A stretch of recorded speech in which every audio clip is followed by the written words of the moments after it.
From the mountain tops to the prairies wide, we carved our dreams where the wild winds ride. With pick and shovel we staked our claim. Through fire and rain we bore no shame. The red dirt stained our boots and skin, but it built the place we all live in. Oh, red dirt nation, rise and stand. From the treasures deep in the soil's hand, a family of brothers hand in hand. This is our home. This is our land.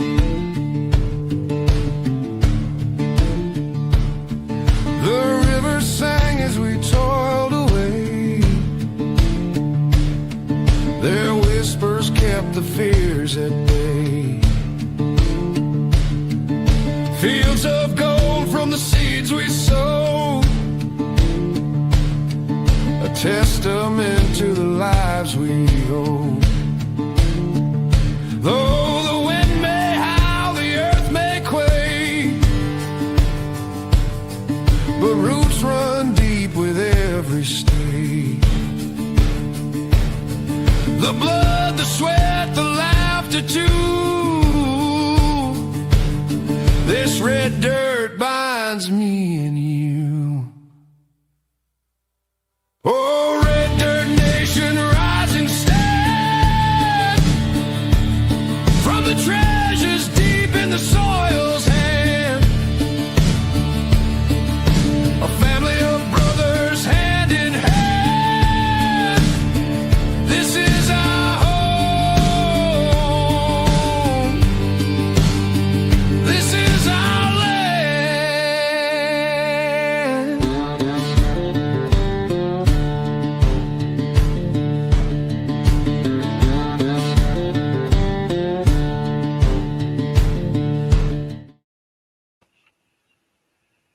Well, hello, everybody. How's it going? Red Dirt Nation is officially live on our YouTube page. So we're running into technical difficulties tonight. Yeah, so you might be on Carl's page or my page, but on the ticker down below, you'll see the youtube.com/Red Dirt Nation -MMP. That's the YouTube channel you need to go to be in the chat where everyone else is. So we're asking everybody go there. We're restreaming on mine because we had some technical difficulties and it dropped our live stream earlier. So my page is just a backup stream just in case. So everybody head over to the youtube.com Red Dirt Nation -MMP. Make sure you subscribe, like, and hit a video so your subscription to our page sticks. Because YouTube decided to purge us. We had over 80 subscribers yesterday in 24 hours of starting this page, and we lost 40 subscribers. So it was something else. So yeah, it's been a whirlwind of a day for us to get this going. And our whole account got shut down for 3 minutes too. That was fun. Exactly. So we've been scrambling. Our special guest backstage has been patient with us. So I want to welcome everybody. I'm 403 Prospector. We got 406 Miner, Carl Madley. Prospecting 406 is going to be up here in a bit. But yeah, we've got a great guest for you. Carl, I'll let you take it away. All right, I'm ready for this exciting interview. Interviewing a gold prospecting YouTube legend, one of my buddies, one of my heroes, the Flower Gold Wizard, a.k.a. Jason Kelter. He's all about hunting the elusive superfine particles in Wisconsin and Michigan's rivers, beaches, and Lake Superior spots. His channel's packed with practical tips on sluices, pans, and cleanup gear, plus that signature humor we all love that makes him addictive. I cannot wait to get into this chat. Welcome, everybody, Jason Kelter, the Flower Gold Wizard. Hey, Well, how, Oh, Oh, not me. howdy. There we That's go. Was that right off the there. cuff? I want to know if that was off the I cuff. definitely did some research, buddy. I didn't. They told me I had to headline this one, so I put some work in. I'm more than just a pretty face. Well, I appreciate your kind words. I'll get this out of the way. You know how much I appreciate everything you've done for me in this journey. I'm just over a year into it, and you've helped me out so much in the creek, out of the creek, on YouTube. Can't thank you enough. And I know there's a whole bunch of other people like me that feel the same way. So, Well, and I thank you for appreciate you. doing I this appreciate interview. all those guys too. I do. Yeah, can't thank you enough, Jason, for coming up, man. Yes. I've watched your videos. I haven't gotten to meet you in person, but everything I've heard from Carl is nothing but good things. You know, you're kind of a not kind of, you are a powerhouse in the gold community on YouTube. So we appreciate you coming up, man. We really do. Well, thanks for having me. And now all of my questions for you are, boy, this just is not the day for technical stuff. Come on, phone. All right. Oh, I've got one for you. For give listeners who might not know you yet, who is Jason Kelter and what is Flower Gold Wizards all about? Holy cow. Well, I'm just another guy like anybody else sitting in that studio or watching. Construction worker, husband, father. I mean, I've got a honey-do list, same as anybody else out there. But when I have a little bit of spare time, I got into, watching a little bit of YouTube here and there when there's nothing on TV. And I like, some of those shows like Gold Rush and Whitewater and some of the shows back in the day, a lot of just outdoor related stuff. And I've always been attracted to the outdoors. And something about finding gold out there really piqued my interest. I mean, especially when you watch shows like Gold Rush and they have buckets of it, right? Yeah. So having that piqued my interest on TV, I caught a couple of glimpses of some videos of a guy named Rick Bottleson mining gold in Wisconsin out towards the Nugget Lake area. And as soon as I clicked on that video, YouTube does what it does. It feeds you more of what you just clicked on. And I started watching more and more. And I thought, you know what? The fish aren't biting and I don't really hunt anymore. I'm going to go out and see if I can't stick a shovel in the ground and find a little bit of gold. Well, I didn't find any gold for a while, but I was still having fun. I had Rigby with me and we were out there doing what we like. And it just kind of morphed into me making a habit out of going out there, getting in the 50 to 1 club, which is 50 spots you try don't have gold, one does. Well, when I found that one spot that did, I was hooked instantly. And I started watching more YouTube videos and more. And I thought, you know what? Those guys are making videos. Why can't I make a video? And I've got one of those personalities that once you set your sights on something, you want to see it through. Like salmon fishing, you buy all the gear, you get good at it, and then you get sick of it. Well, I'm not sick of gold mining yet, and it turns out I'm pretty decent at making videos. Now, there's not shovels full of gold around here by any means, so I thought, why not crack some beers, go out there and have fun. I like to joke around at work, so why not joke around on YouTube? Here we are. Nice. Nice. So I just want to, I'm seeing some comments in the chat. We are having some technical difficulties with StreamYard. We are somehow still being streamed on my channel and Carl's channel. So the main chat is on the Red Dirt Nation channel page, which you can find on the banner going across youtube.com/Red Dirt Nation -MMP. Go there, you'll see the live, and that's where the main chat is. Okay, and then we'll get you everybody subbed up.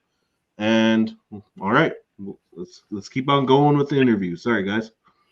Oh, no problem. Who was your Right biggest on. influencer on YouTube? On YouTube?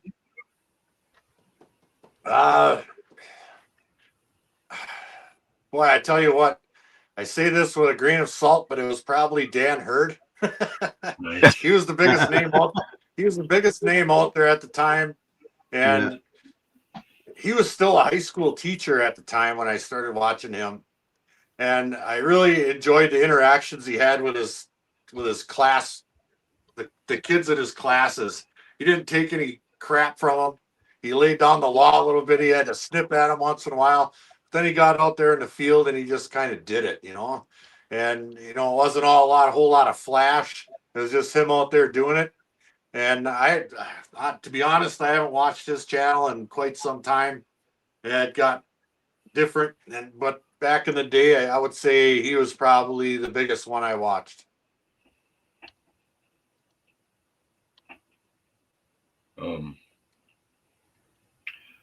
I've got many questions. What's he doing these days anyway? Is he still making videos? A Yep. little. He's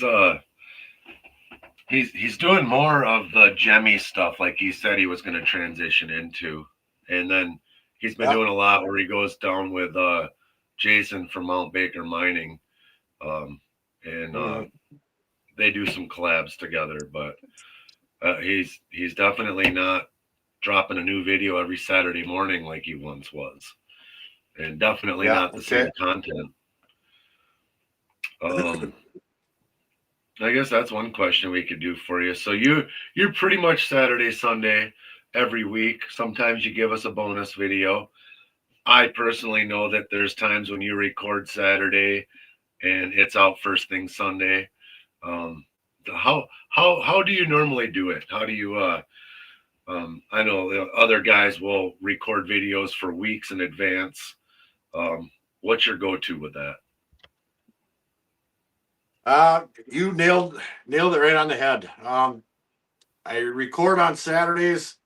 I edit and do all my cleanup in the shop if I do, and I drop it Sunday morning. I've always had big dreams of having all these videos stored up so I could go ice fishing, or I could go take a couple of weeks off to do this or do that. But then I just post them on a Wednesday and they're gone anyway. So if I'm lucky enough to be somewhere like at our outings, we used to do Patreon outings. I don't do Patreon anymore. Now I'm in another thing, Circle app, and we do outings. And luckily at Nugget Lake, there's Wi-Fi there, and I actually uploaded a video from Nugget Lake and launched it the next day. So I'm day one, day two kind of guy, Right. And that was the. Oh, sorry. Go ahead. When you and I had first talked, when I had no idea about YouTube, and I never set out or had any intention of becoming a YouTuber. I just recorded a couple of videos and threw them on, and then repeated the process. But you had said I shoot the videos with my phone, I edit with my phone, I upload them. I don't, and I had this imagination that you were at home in a big studio editing, and you're simply not. No, I'm not. I do have I do have a laptop where I can make my videos I don't know, pop a little bit. I mean, it's got some apps on there or whatever you call them on there where it takes quite a while, but you can definitely make better videos. But if I think about what I'm doing, excuse me, it's really just about going out, having fun and videoing it. If I do it on my phone and I edit it on my phone and I launch it and people like it, cool. If they don't like it, that's cool too. I'm not I'm not going to go over and above just to make a video that has a lot of that, just to make everybody else happy. If I'm not happy doing what I'm doing, well, then I'm not going to do it anymore.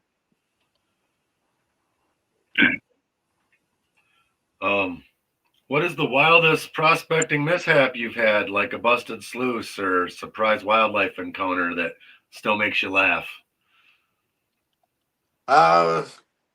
No wildlife encounters. No, maybe a porcupine, but that'd be for Rigby to tell. That's his story. But Oh, in the geez. spring of the year, more than once, it's walking on 2 layers of ice. You've been there. I know you have. You're walking on flow water on the top of a layer of ice, only to find out that there's water in between that layer of ice and the next layer of ice, and you break through it. Well, you do that right away in the morning, and that makes for a mighty long day. I tell you what, Ooh. and I've seen Carl do it. Uh, I do believe we both fell in that day, but I did it a little better than you Yeah. did. Yeah. The only thing that kept my head out of the water was the wake from my chest. You call it better. you were more graceful. And these guys that complain about the walk back to the truck at Nugget, they don't know until you've done it completely soaked head to toe in a 20-degree day. I don't want to hear about that walk. Yeah. It's a big hill. Once the mining team gets wet and ice cold, your day turns into a whole different day. And you're not talking about the dogs. No. Flower gold is notoriously tough to capture. What's one mistake that even seasoned prospector makes that dooms their haul? Lack of patience. Lack of patience. When you want to run 5 buckets or 10 buckets in a day, it's tough not to. I mean, if you got them sitting there ready and you just want to run them, you know how tedious it could be to put little scoops on your sluice, because I've seen you mine. I've seen other people mine with these great big huge sluices, and they're putting full shovelfuls on there, and the water is just tearing through there. You're losing gold 100%. And that is one of the reasons I made this thing here. It's that little mini sluice. I don't like to lose gold. And I catch myself all the time out there just taking a big old slopper, throwing it on there, thinking, well, I'll get 85% out of 2 buckets if I just run it fast like this versus 99% out of 1 bucket, And, Right.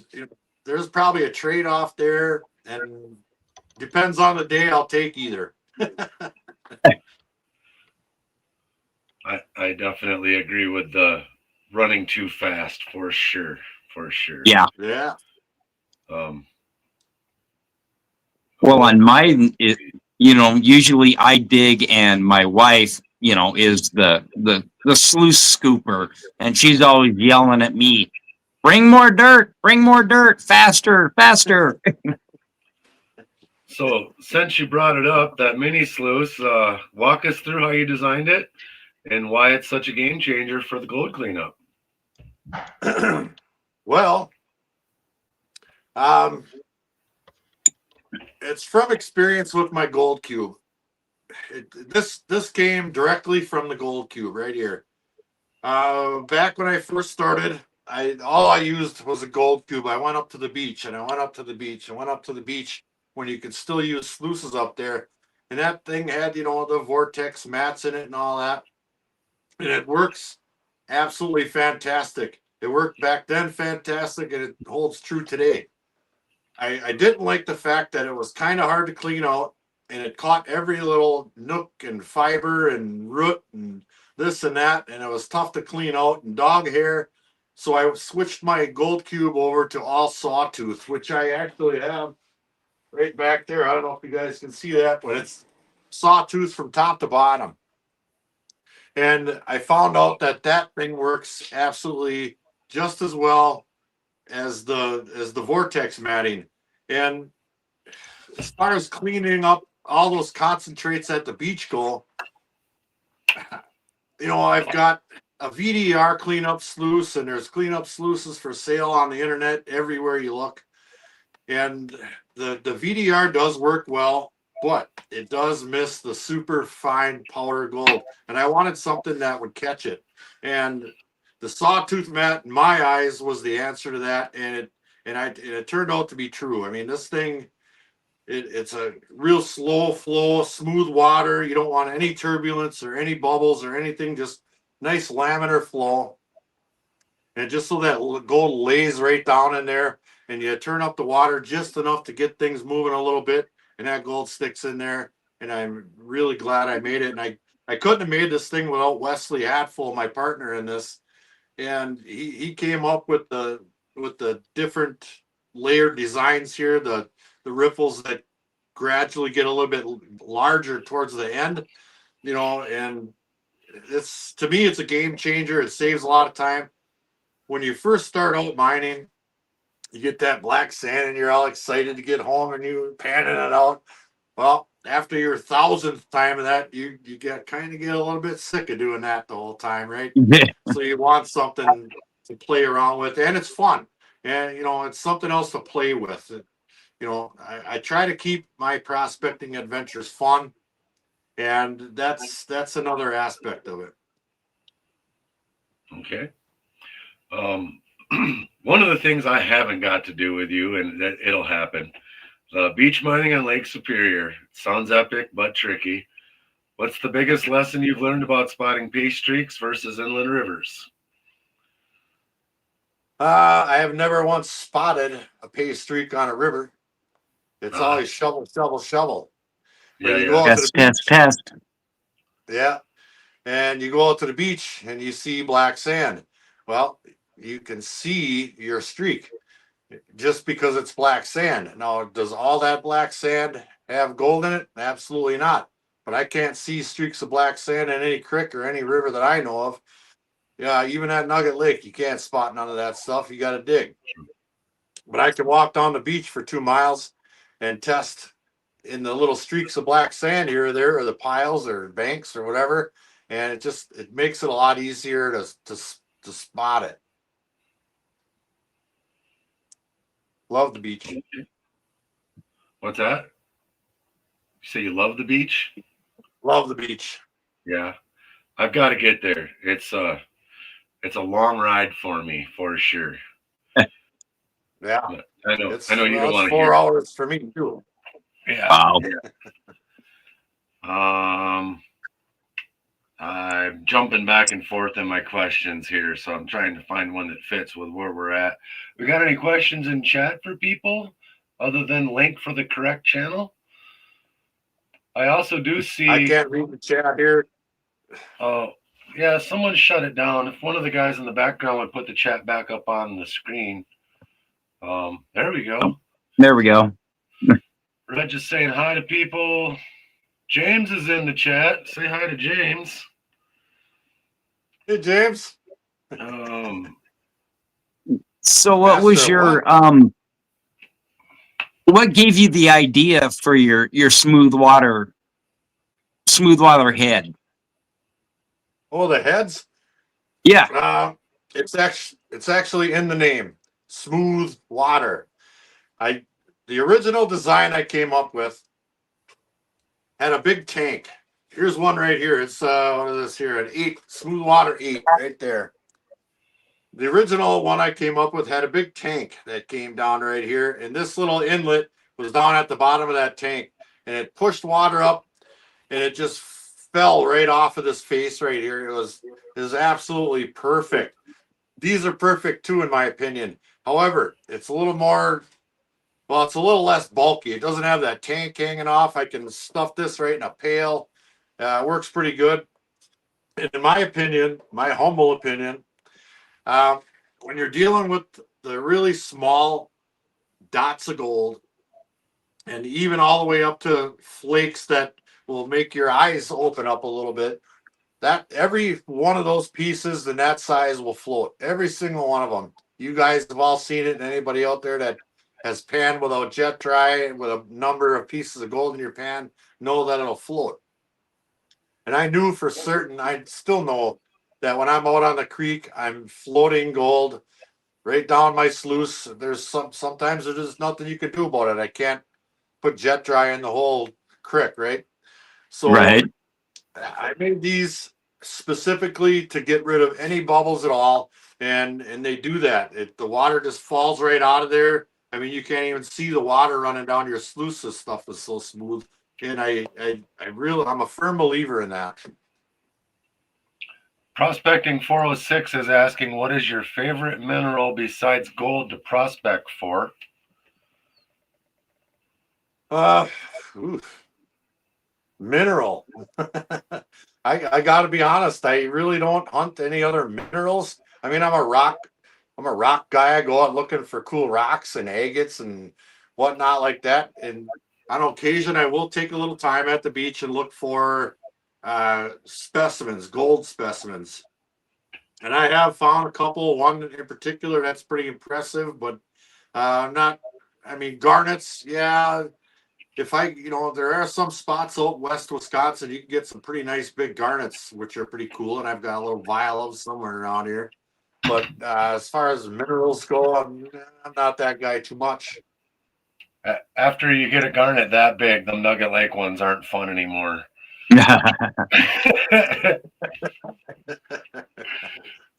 No, the ones at the Sapphire Mine in Montana too were just huge. It was just like, Yeah.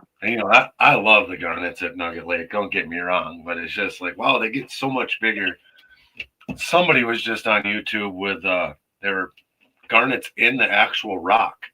They were like chiseling chunks of the rock out, way out above ground, and it was just full. I'll have to figure out who that was. Gray.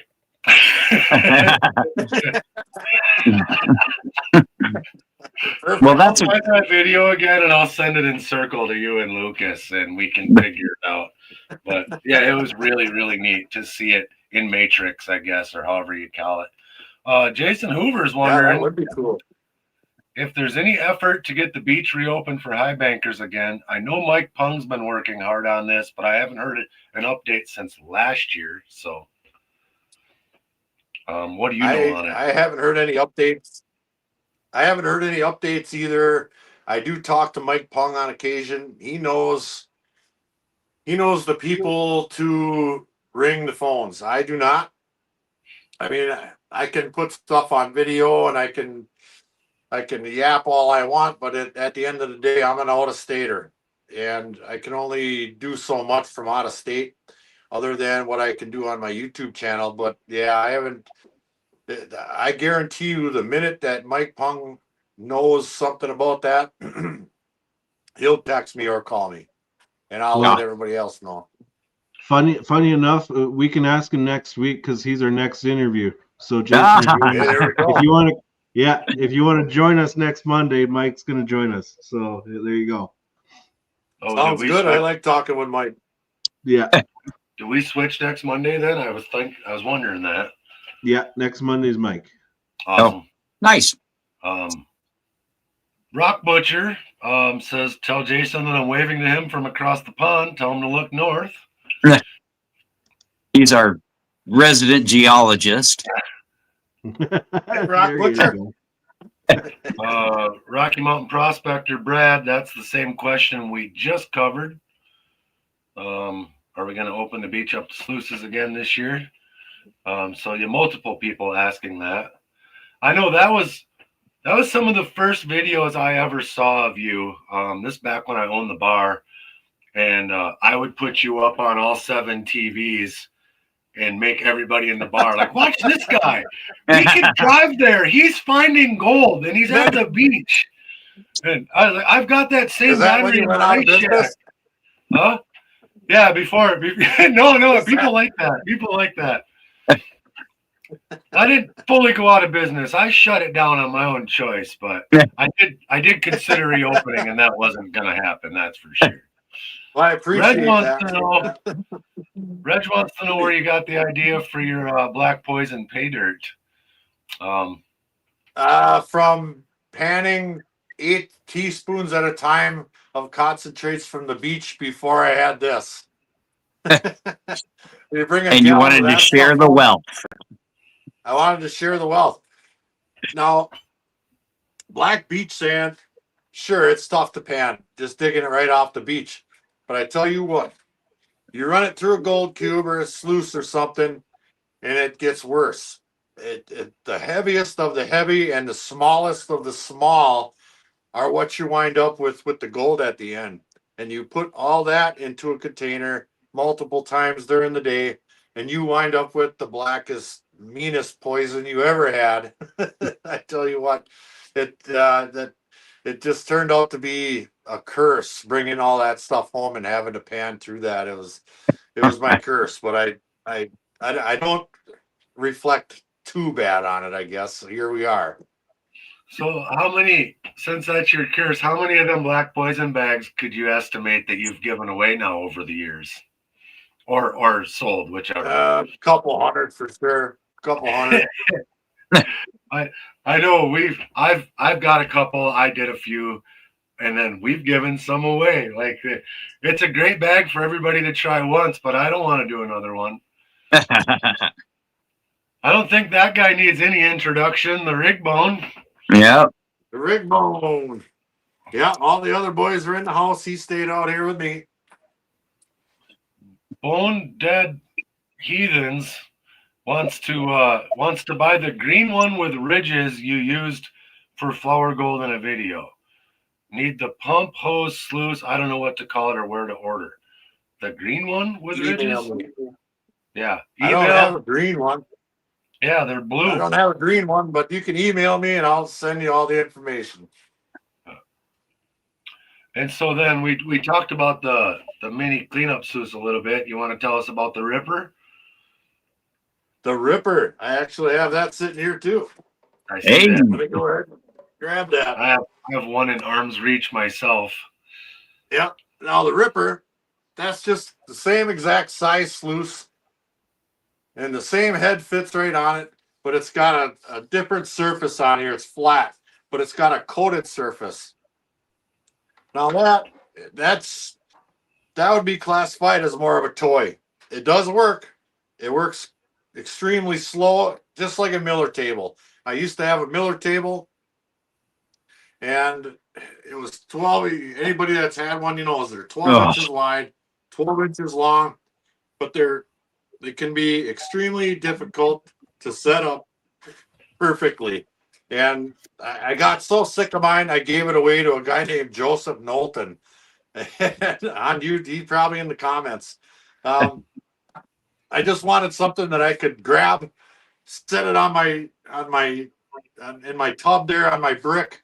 Same way I set up my other sluice there, and maybe raise it up just a little bit, turn it on, and it works. And it does exactly that. It's more of a toy. If you don't feel like doing this all day with that last tablespoon or whatever you get out of the mini sluice, take a couple little scoops, throw it on there, and it'll clean it for you. Nice. And the key with that is definitely patience. Slow, a little bit at a time. And yeah, I play with mine quite a bit before. And I've busted myself putting too much on there too. I get so impatient. Want to see that shiny? Yeah. With groups like the Wausau, and I know for sure I was there, the Toma prospectors shouting you out, how has the Midwest prospecting community changed, and what's your role in it? I would say, I won't say that I didn't have a role in what's been happening. There's more involvement. I think there's more interest. And I'm only getting that from the comments that I get on my channel.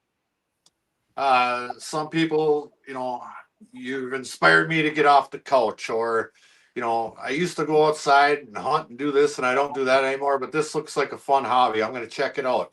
Of anybody I can talk to around here or around there. And, I don't know every single club in the Midwest, but I do know those couple of clubs and a couple down in Ohio. And I always throw the names out, and, if they maybe reach out to them and get in touch with them, that's pretty cool because it is a great hobby. And as you guys are well aware, a great community of people. I mean, you won't find anywhere a better close knit group of people than prospectors. I mean, read any of the comments in anybody's videos, and it's positive, positive, positive. Every once in a while, sure, you get a clunker, but that's the internet.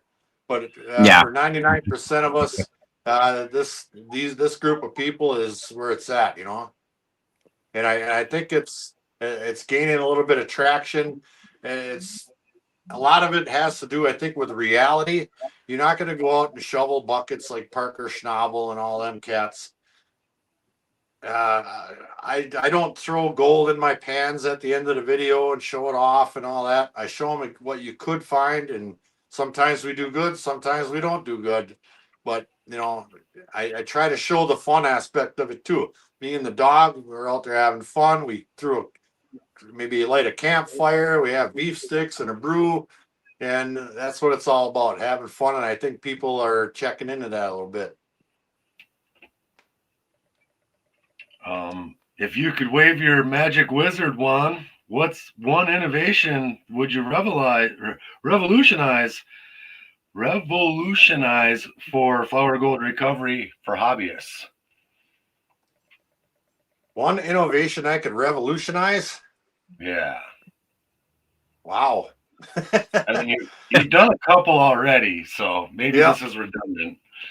Well, I tell you what, the production pan that I didn't, well, I guess I did invent it. I was gonna say I didn't, but I did. It's a spin-off of Mike Pong's. Let me grab that thing, banjo pan. Yep, no strings, but this thing, he put a lot of thought into this thing, probably a lot of time too, and the concept is fantastic. You got a little hopper, you got a little mat here, and you shake and shake and shake, and this thing will definitely catch gold. But flower gold is hard to come by, and a little mat like that, and an impatient guy like me don't mix very well. So I made that big production pan. I got it around here somewhere. If you could hang on just a second, I'll go grab it. Oh yeah. I've told you guys about this. Hey, Nick, how you doing tonight? Nick, how's it going? Sorry, I'm late. All right. There. So this, I have way more surface area in there. It does the same exact thing as that banjo pan, except I can classify out rocks through here. I can shimmy this thing back and forth. It's got the same mat as that banjo pan or a stock gold cube. And the amount of material you can move with this thing is amazing. And that, to me, is rather innovative because flower gold, there's a limited amount of it. There's, I might be able to fill my whole pond up with flower gold that's in the United States, but boy, that United States is big. So you got a big block of sand, and there's a speck here, and a speck there, and a speck there, and a speck there. Well, how do I move that whole big block of sand with something this big when I can move more of it with something this big? And I think flower gold is a volume game. If you're into just finding volumes of flower gold, and that's your only purpose of going out there. I do this stuff here. I invent this stuff. One, because it's fun. Two, because it changes it up out there a little bit. You're not just shoveling all day long and shoveling all day long. You get to play around a little bit and take a break, crack a beer, have a beef stick. Here's Bowseroni right here. Hey, Bowser. That's what it's all about. Well, we're getting close. We got a little time left with you here, but I got a lightning round bucket list group of questions to ask you. So, what's one U.S. state you haven't prospected yet, but absolutely have to before you hang up the pan? Alaska next year. Nice. One foreign country that keeps you up at night dreaming of flour gold. Australia. Yep. Very common answer. Australia's got Alaska. flour gold. Australia's got flour gold, same as us. Yeah. Alaska, you just said that. Yukon or Nome, pick one, and why in 5 words or less. Yukon, because it's romanticized in movies. Ooh, good job. Love it. And I'd like to do a long walk on the beach in Nome, though. I like that one. That was great. Okay. Australia, similar question. The Victoria Golden Triangle or the Western Desert? Victoria Golden Triangle. I don't like the heat. Yes, I do know that. Yeah. One famous gold rush river anywhere on Earth that you'd sell your truck to dig in for a week. Holy Oh. cow. It's coming with the good questions. Excellent question. Man, oh man.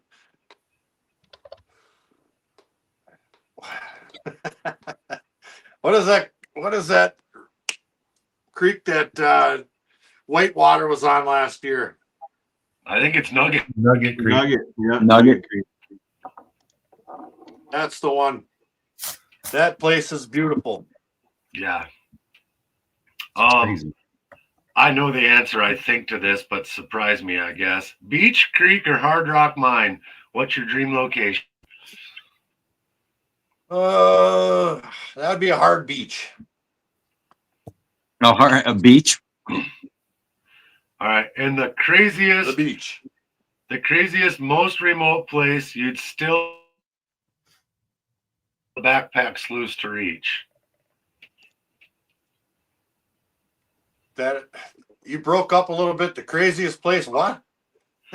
That you'd still hike 20 miles with a backpack sluice to reach. Oh,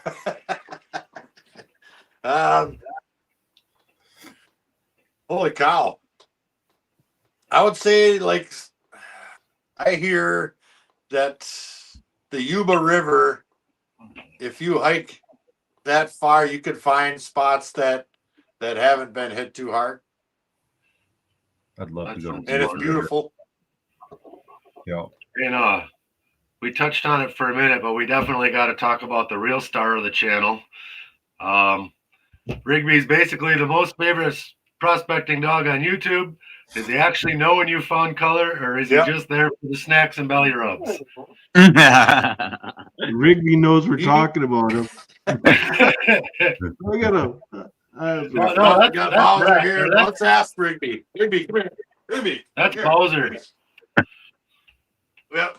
Here's one for Bowser. Come here, Rigby. Come here. Bowser. America wants to ask you a question. Is it all about the snacks or is it about the gold?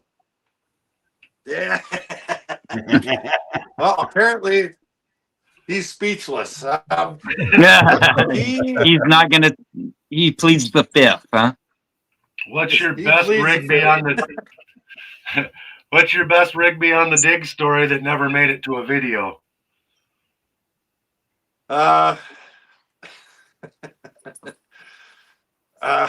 He actually crapped in one of my holes.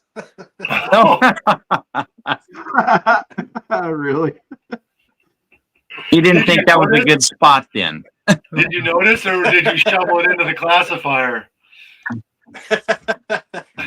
I ain't matching that one up. If Rigby could talk, what would he say is the worst part about being a flower gold prospecting dog? I think I know, but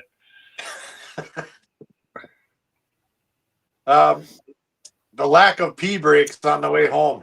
I Oh, figured I thought it might. getting his I thought it belly might be the pink blankie. Pretty sure that's my No, dog's he least loves favorite this part of big the ride, blankie. too. He does not like He his loves belly it. wet, though. No, he doesn't like to get his belly wet. Captain Rick- Chaos has a question. Oh. Jason, what is the biggest nugget you have ever found? I'll grab it.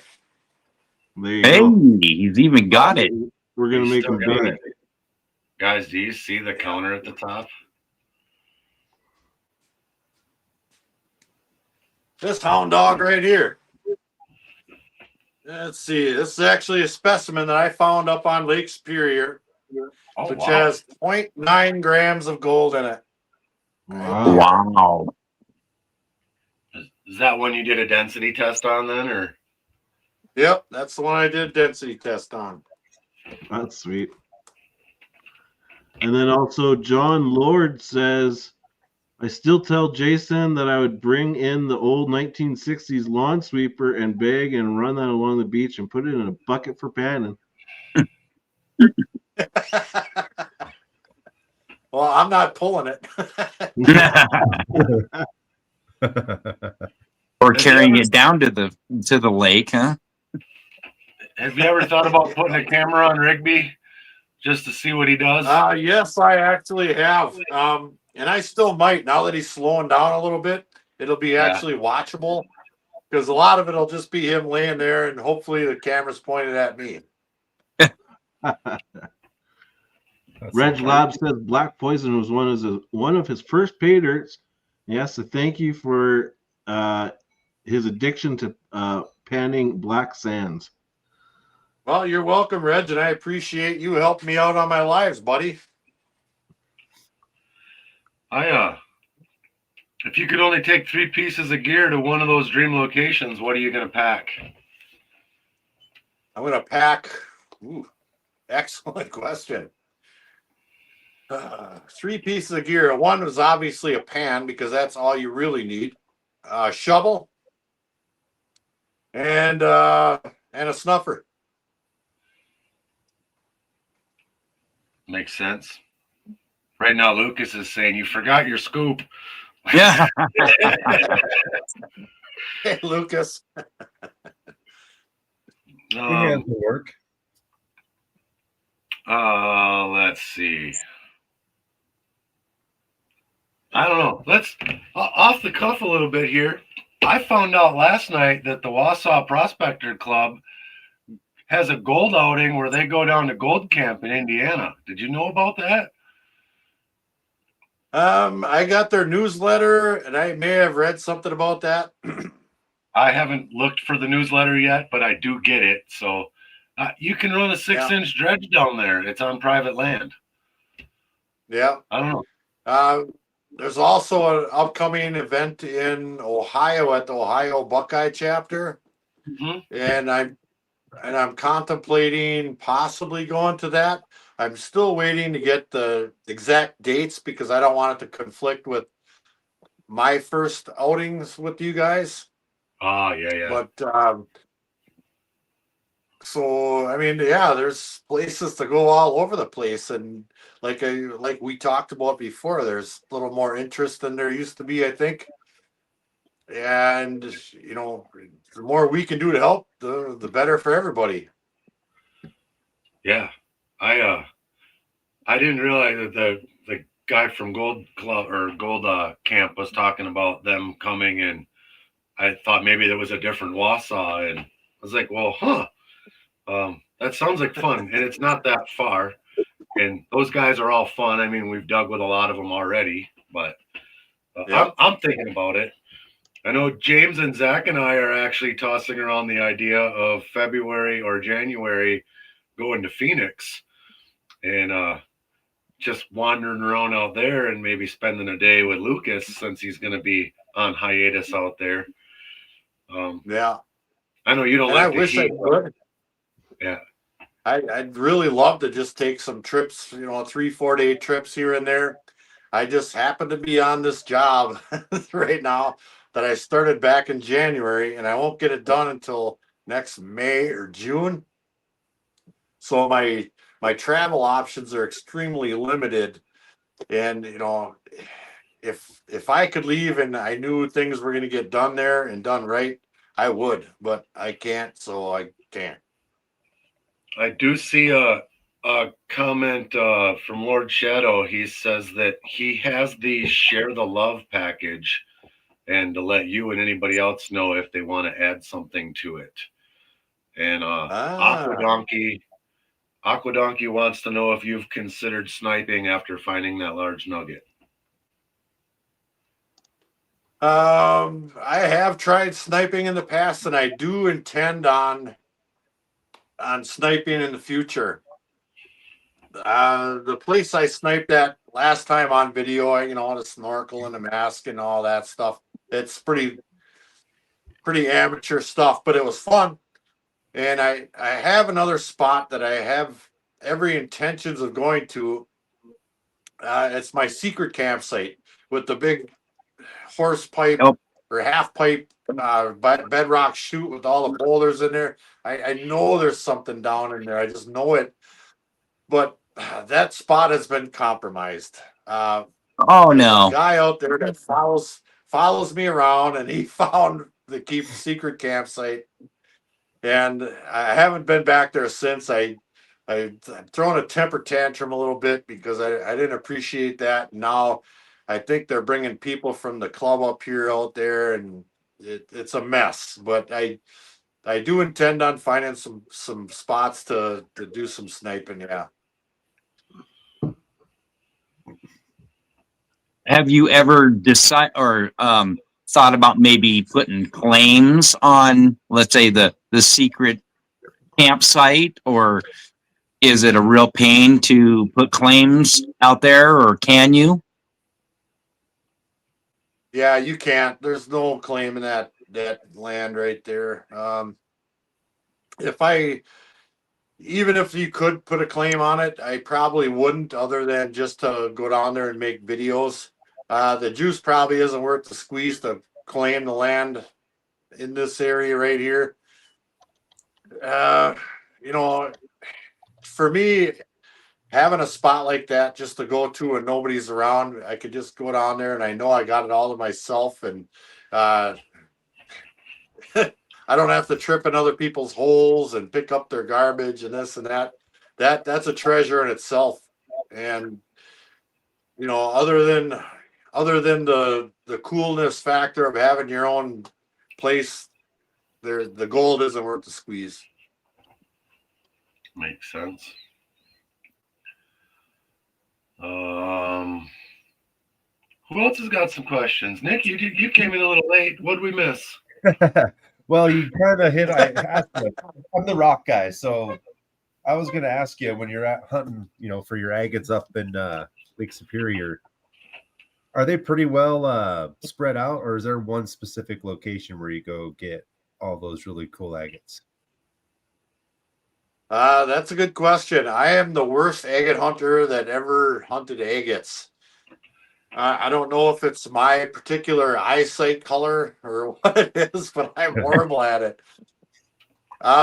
From what I read about them, and I read about where you can find them, and I read about the different kinds of them, and the areas I go to aren't supposed to be. I don't go specifically looking for agates by geography, like you know, the western part of the south shore of Lake Superior is supposed to be really thick and good for a certain type of agate.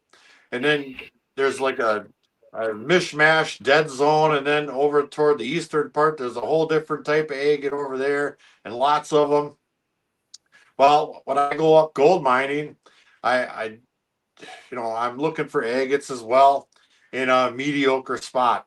And like I said, there must be something wrong with my eyes, because a couple Thanksgivings ago I was down there and I couldn't find a one. And the people that were working on the deck they're building there, him and his wife and kids were down there, and they found 5 of them while I was standing there making a video, and I never seen one of them. So yeah, it's a tough deal. Was in construction underneath the foundation. I mean, I found them before, but I go out with Donna and I can't find a rock, but then she's got a pocket full, and we're in someone's driveway.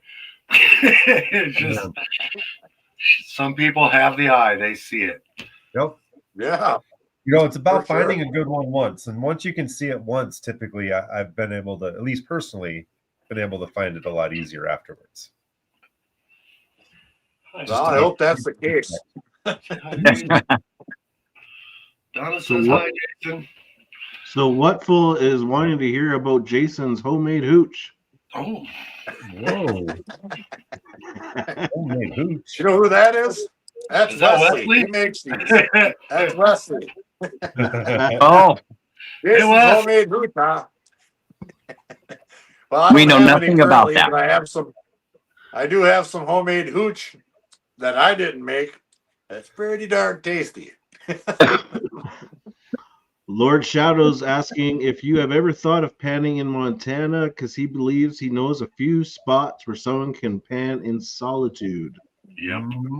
I bet you there's lots of spots where somebody can pan in solitude out there. And no, I have not. I did, however, pan in Wyoming, and for the most part in solitude.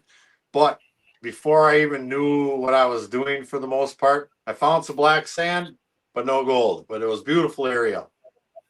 I think between Lord Shadow and us, we could show you a few places here. yeah, we could. I bet. Oh, And- and Dave too, Dave V. Yep. And we can, and the olive branch is always out there for you, man. You want to come to Montana. It's always appreciate out that. there. Beautiful country. Beautiful out Yeah. there. You gotta hurry up and get that job done. Send me Work 20 faster. more guys. I'd drive back to go rock hunting and gold mining with you. Heck yeah. So where did the name Flower Gold Wizards come from? Oh, that's a good question. That is an excellent question, and I do have an answer for that. There you go. Okay, I wanted a name. I wanted a name that reflected what I was doing, and Flower Gold is what I was doing. At the time I was thinking of this, I was sitting on the couch, looking at YouTube, watching an Ozzy Osbourne or a Black Sabbath video called "The Wizards." I love that song, and it just popped into my head, That's Flower right. Gold Wizards, and I hit do. Nice, nice. A tribute to the late Ozzy Osbourne. I love it. Yep. Yep, So is that's That's 100% true right there. is this the new official logo, or is it still what's on your shirt? Or the one on the wall behind you? You've got so many renditions of it. So Oh, well, that one. Oh, you guys can see that? oh, Yep. Oh yeah. Okay, here's a story. So when I first got started, let's see, it would be the logo. Let me turn the camera one time here. You ready? Don't get dizzy on me now. Now that logo right there is Oh. my original logo. we can't see You it. all see that? It's on. Oh, It So was I had that- whitewashed. Oh, I'm sorry. Well, I had that original logo, and a guy I worked with was married to this gal, and she ran like a printing and shirt and all that kind of business, and she came up with that logo, and she was making my hoodies and shirts and all that and charging me a good amount, and I figured that I could do better somewhere else. And, she was whatever, a little crazy and whatnot, but she was giving me a hard time about using that logo somewhere else. She was going to charge me $1,500 for the logo design and this and that. And I said, well, fine. So I made that logo and I started using that one, and they ended up getting divorced. And she went away, and now I just do whatever I want. So I have like 3 or 4 of them. Gene Cloth is wondering about info on the Wausau Gold Club. I think Gene's in Wausau as well. I know the Toma Club's got a Facebook page. I think the Wausau Club does. Do you have their email? Yeah. All right, Gene, if you want to email me, I know I have Mike from Toma's email. So email carlmadley@gmail.com, and I'll get you. I might have to get you to Mike to get you to Wausau, but we'll get you there. That's so bad. What's your email there, Yeah, Carl? Kurt Bublitz is the president of Toma. Mike is. Earth, Um, Wausau. who is? Oh, Kurt is. Yeah, Kurt. And I do have Kurt's email. Yep, Yeah. Kurt Bublitz. I knew I'd figure it out once I got in my email. I just couldn't rattle it off. But yes, it is Kurt. So thank you. Okay, Dave. so I want to ask you some YouTube and content creation questions. What was your first Lay it ever on. Flower Gold Wizards video, and how did you feel watching it now compared to what you're producing these days? Holy cow, the first one? Well, I don't even remember the name of it, but it was I can see it. I can see every minute of it too. Okay, so without naming any names, I was watching at the time some video producers that are still making videos today that have taken a break or two in between, but they started making videos again, and they come in with these real light wash-ins, like look at this beautiful stream and look at this beautiful cricket and beautiful this and beautiful that. Well, when you get in the creek, you're not thinking about beautiful this and beautiful that. You want to get in there with a shovel and kick it in the dirt and throw a bunch of it in your pan. So my first intro was me kind of making light of that. I was panning over the creek and talking real nice about this and that. And I flipped the camera around and I said, "No, that ain't us. We're going to go down there and punch that crick in the mouth, and we're going to get some gold out of it." And it just kind of, I just kind of do what comes to mind, I guess. PA, we covered that a little bit ago. They have not rescinded the ban, but we'll probably get some really good answers from Mike Pung next week, PA, because we're doing him next week, and he's big into that. So, there's the question up on screen. So, yeah. Mr. Lodak, how's it going? Mr. Lodak's in the house. Yeah. So what advice would you give a new prospector starting out? Have fun. Don't expect a lot. I mean, it depends where you're at. I mean, if you're following, prospectors theory around, or some of those guys that go out and they get grams of gold in a day, and some of them do. They go out, they live out gold country, and they get that. Well, 99% of us aren't that. My advice would be just to go out and with a pan and a shovel and see if you like digging. See if you like the scenery. See if you like the drive there and the hike in and what you're looking at. You're not going to find gold every single time until you find enough spots that you can find gold every single time. And it takes time. So, bide your time and find what you want. So kind of going along with that, would you suggest them join a gold club to help learn from other people and to discover how and what to look for then? Yeah, I guess I would. I don't belong to a gold club. I could belong to lots of gold clubs. I really just like going out doing my own thing. Do I associate with gold clubs? Absolutely. Do I want to go and have to write my name down on a piece of paper to let them know I was there and do the Pledge of Allegiance and pay my dues and all that? Nah, I ain't into that. I invite those guys to my outings. I go out and hang out with them. It's all about what you want. If you're looking for guys to hang out with, a club is an excellent place to start. The information you can pick up from those guys is invaluable. It'll save you a lot of time. But if you just want to go out there and do it yourself and find out what you're all about and what you want out of this, to each their own. I mean, I started out myself, and I'm glad I did it that way. I learned so much watching YouTube, but I learned a lot more just going out and doing it myself. Scrappy Prospect says, "Tell Jason thank you for being part of my therapy, and that Rigby told him that you still own 3 treats and a belly rub from a few videos back." His words, not his.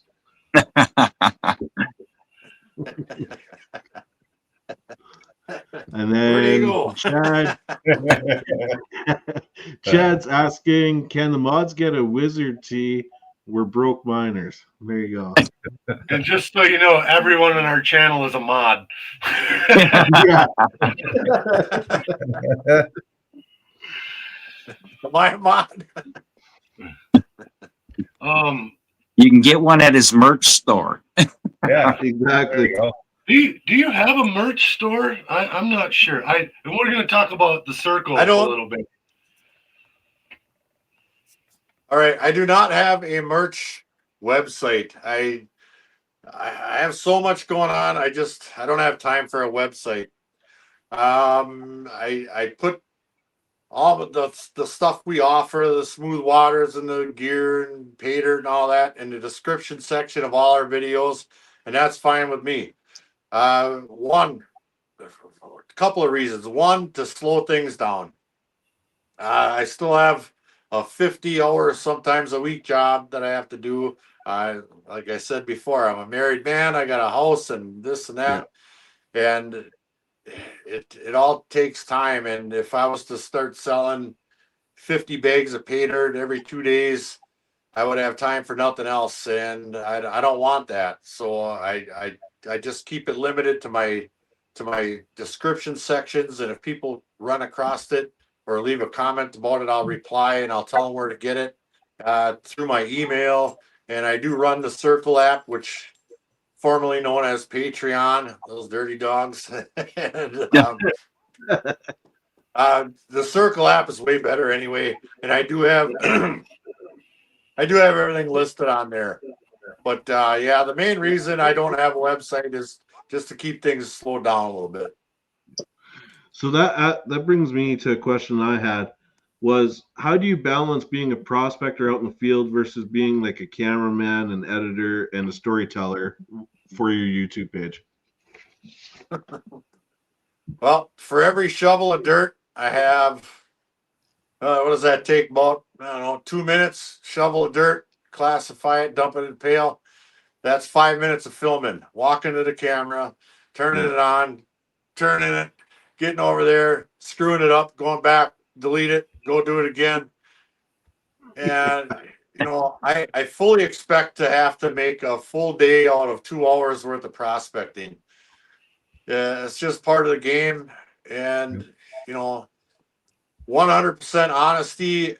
Sometimes I wish I wasn't out there filming, and sometimes it feels like a job, but Yeah. I still do enjoy it enough to do it.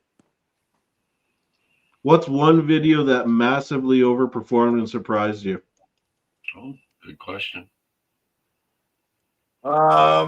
Massively overperformed and surprised me. Well, that would be 2 sluices full of gold video that I did with the smooth water sluice right there. Grapes, that thing went, I think it was like 200,000 views on that thing or something. I mean, Wow. Back in the day when I first got rolling, I was working at the beach, and it just, the views were coming in like crazy. 300, 400, 500,000 views on a video. One of them's got almost 5 million or something. And I you know, crazy. after a while, I got complacent a little bit about that. And then I got brought down to reality by YouTube a little bit. And then this one popped up, and I thought, holy cripes, people like that video. You know, so, That's wicked. and it was fun making a video, and that's what made it special. Having so much fun doing that and filming it in my shop, and then people dug it. Yeah, that's what it's about. Do you have winter hats with the PBR FGW logo? Do I interact with it? No. Do you have winter hats with the PBR FGW logo? I do not have winter hats with the FGW logo, but I do have this PBR hat. There you go. All right, everybody, we're gonna take a quick 1-minute break, run a commercial. Everyone's gonna run to the washroom and do what they gotta do. We'll be right back. Oh, Red Dirt Nation, rise and stand from the treasures deep in the soil's hand.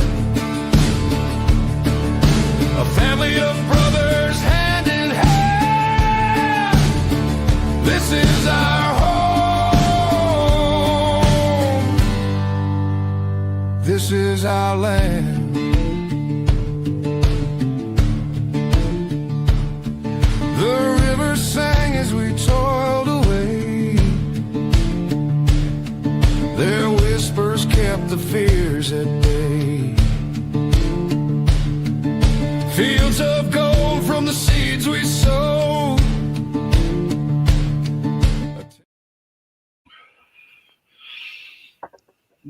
All right.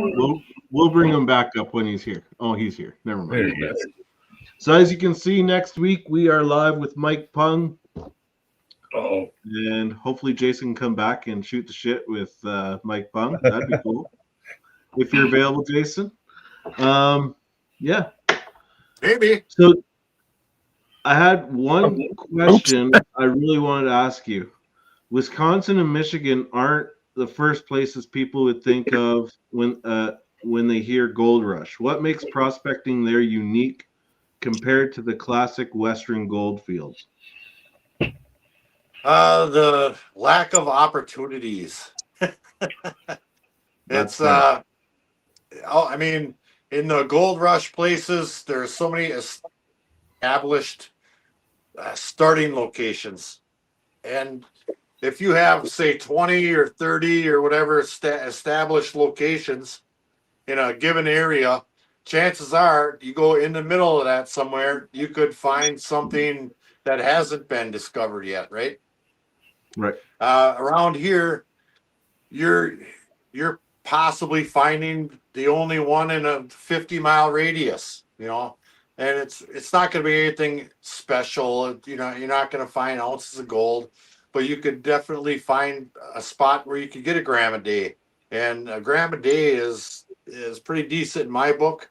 I mean, you can go up on the beach on a really good spot if you can run equipment and get a couple of grams a day, but you obviously you can't do that anymore. But I think that if you find something around here, and especially if you're just doing it by yourself, and you get over that 50 to 1 hump, and you find it, that's a really good feeling. Nice. Awesome. Okay, with all of your, YouTube success and that, have you ever thought of quitting your job and just doing YouTube for a full-time job?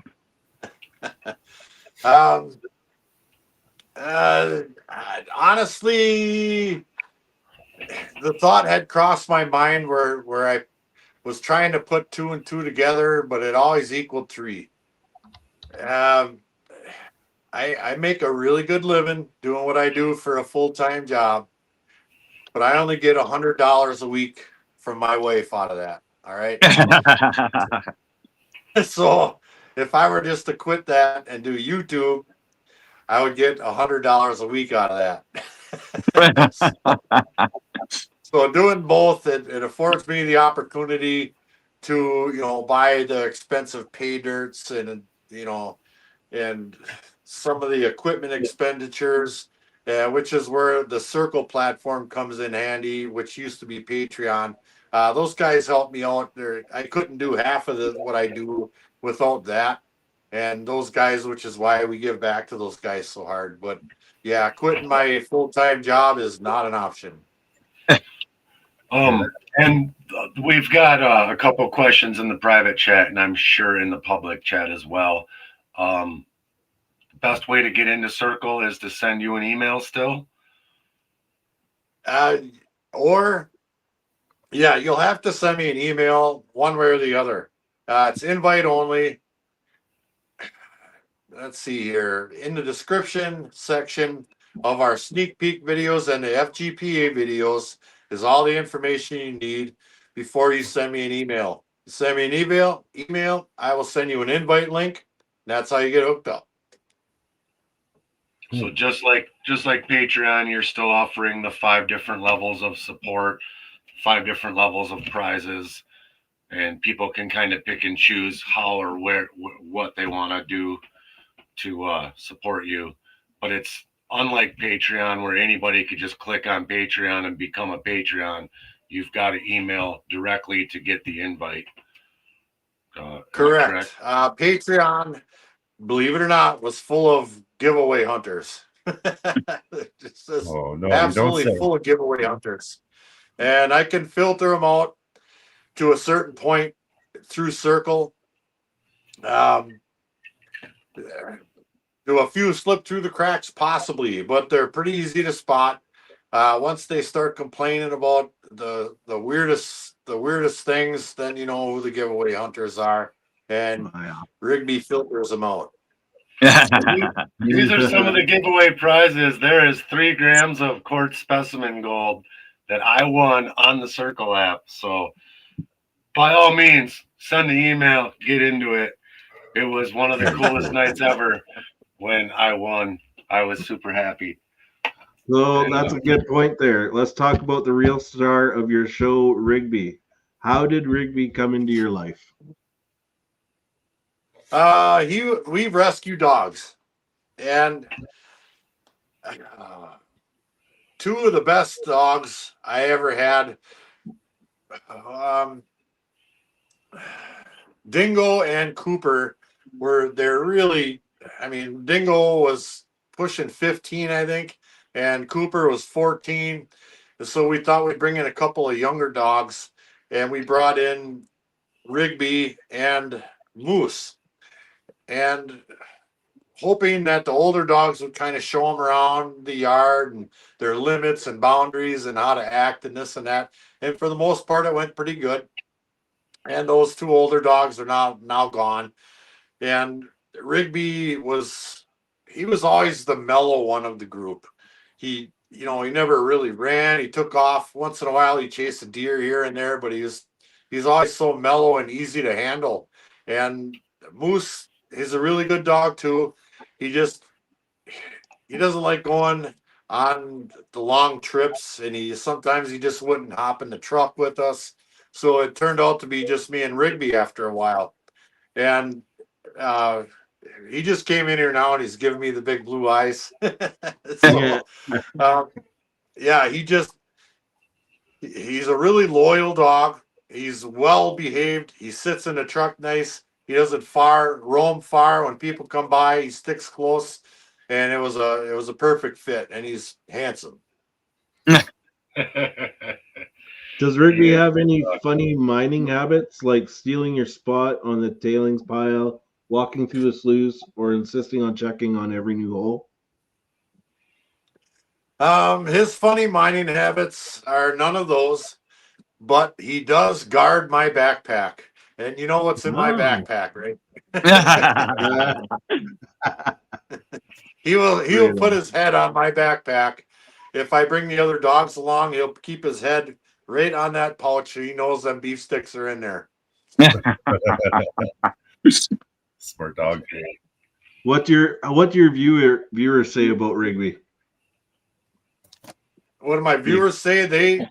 I'm a firm believer that if I didn't have Rigby in the channel from the beginning, I would have 8 subscribers. Rigby he's been the star of the show for the whole time. Him and his pink blankie. When I'm out there, I can cut loose with him, and he just sits there and takes it, and he's my buddy. Okay, so if Rigby could talk for a day, what do you think he would say about your prospecting adventures? Well, I would hope he would say thank you, other than the couple of times I brought him out when it was minus 20. That's fair. So you've got... Oh, go ahead. Go ahead. No, go ahead. Oh, I was just wondering, so Rex and the other how are they filling in, or learning, or are they still just puppies and gone crazy? The Rex and Bowser they're rambunctious, they're high energy. Rex is starting to slow down a little bit more than Bowser. That's a tough call. I don't think either one of them can smell the gold, but I know they know Rigby is smelling something. So I think the interest is there. Well, they say the dirt where the best gold comes from usually stinks. Yeah. Oh, Good when I first started bringing Rex out, I brought him out to Nugget Lake, and he found a dead deer carcass that I did not know that he found, and he was eating on that thing, and he puked like 3 or 4 times in my truck on the way home, and it was the worst ride home I've ever had in my entire life. So he hasn't done it since, so I think he's learning lessons, and if he can learn a little bit more from Rigby, more power to him. So why did you decide to put Rigby's name on that pay dirt, that particular pay dirt? Because he is a big part of my program. He's my partner. He has been for a number of years. People love him. Look at that sticker. He's Yeah, beautiful. right? Oh yeah. He's beautiful. Yeah. So yeah, he's got his own following, that's for sure. He probably gets as much mail or maybe more mail than I do. And I recognize people's enjoyment for him. So I made some stickers with his face on it. Matter of fact, I have a couple of sweatshirts with his face on it. and that's about that. That's There's cool. them blue eyes. I'll let focus for a minute. But Yeah. I actually got one of those pay dirts coming for me. I won on our last benefit. So I'm Nice. excited to get that pay dirt. Yeah. the one from James. Yeah. The one from James. Very good. So how do you make sure the pay dirt is fun and rewarding without giving away too much of your hard-earned gold? I don't worry too much about my hard-earned gold. It's more that I do sell pay dirt, obviously, and I give a whole lot away too. But the pay dirt I sell, I really want people to experience the super fine powder flour gold. So some people might like chunk your gold and stuff you can pick up. I throw a little bit of that in each bag, and I make sure they get a good dose of that really super fine powder stuff. So, you don't just pull back a little bit of, play sand that takes you 2 seconds that you paid $40 or $50 for a bag of whatever. I throw some black sand in there and I make it more realistic to what's out here, because all the pay dirt we sell comes from the places that I go and mine myself.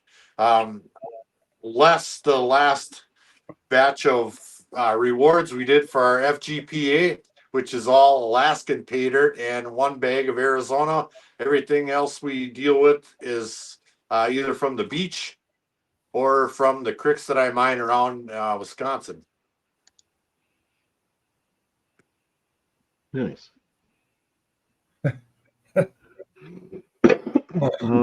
There was a specific question I wanted to ask you about flour gold. So what are some of the biggest misconceptions people have about flour gold? Boy, are there any? Yeah. Well, I guess you could say if you watch some of the channels from out west, Misha Boylan, Three Toes, Smith's Gold, a lot of those guys out there, I've actually seen those guys take pans of gold that I would take my waders off and walk in ice water because I'm so happy with, and just flick them. Nice, decent sized pieces of gold for around here. And they call that stuff flour gold. Well, I know they get dust out there, so maybe they don't even have a name for it out there, but around here we call it flour gold, the dust. And, maybe a misconception of that might be some of the gold that they call flour gold, what we call flour gold, because our flour gold is, flour gold. Yeah. What we call fly poop here. Yeah. Yeah. A gram of flour gold and a gram nugget is the same gold. Yep. Yeah. It all adds up. And there's more flour gold in the world than there is nuggets. Yep. Got that right. 99% of us are after the same flour gold. Yep. Can you tell us a story of when everything went wrong? Weather, gear, vehicles, but it still ended up being a great memory.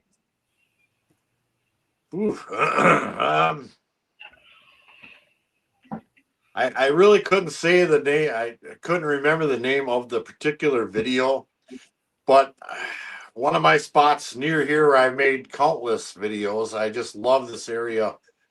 I got my truck stuck when I was trying to leave, and there was no getting it out, and I had to sit there and wait and wait. I mean, this is back in the middle of nowhere, and finally somebody came along.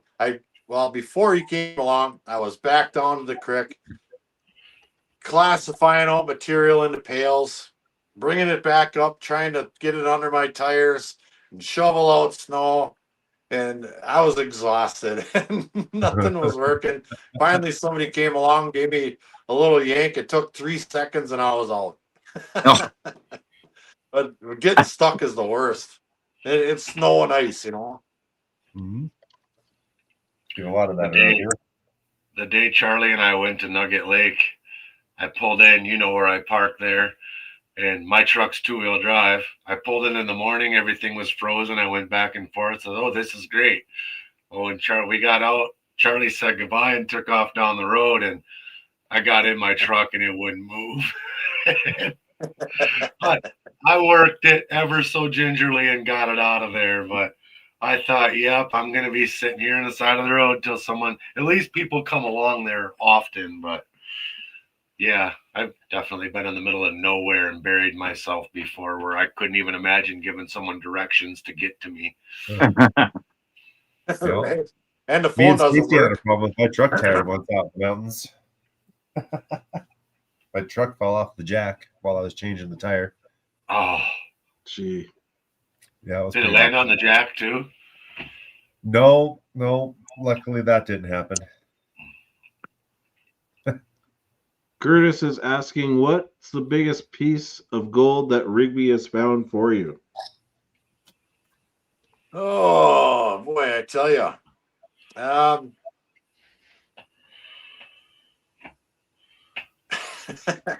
He actually grabbed a piece of mail that I dropped outside and brought it in the door and then dropped it on the floor, and it had pay dirt in it. So that would probably be the most gold he's ever found for me. Other than laying down on excellent deposits on the beach or splashing around in the creek, that would be the one. Nice. There you go. He's the mine boss. Yeah. Quoting Curtis. Oh, have you ever because I know you found you thought was a meteorite. Did you ever grab that, and did you ever cut it in half? I smashed it in half with a hammer, and it's not a meteorite. Yeah, let's say not be broken with a hammer. Yeah, and when I say half, I say that with a loose tongue. Quite half. Have you ever found any of the meteorite that landed in Nugget, or know anybody that has for sure? No, I don't know if you know Mike Fate, but he's the president of the Toma chapter. Yep. Of GPAA. He found some just fantastic blue, like Rigby's eyes blue rhyolite, I believe. Okay. So I don't know where that comes from, but as far as meteorites go, no, not down there. Wesley wants to know what beer you're going to drink when Pabst goes out of business. Well, I like 2 kinds of beer, Pabst and free.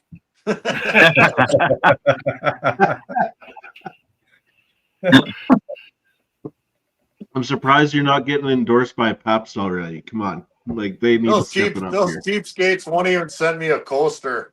Oh wow! Jesus.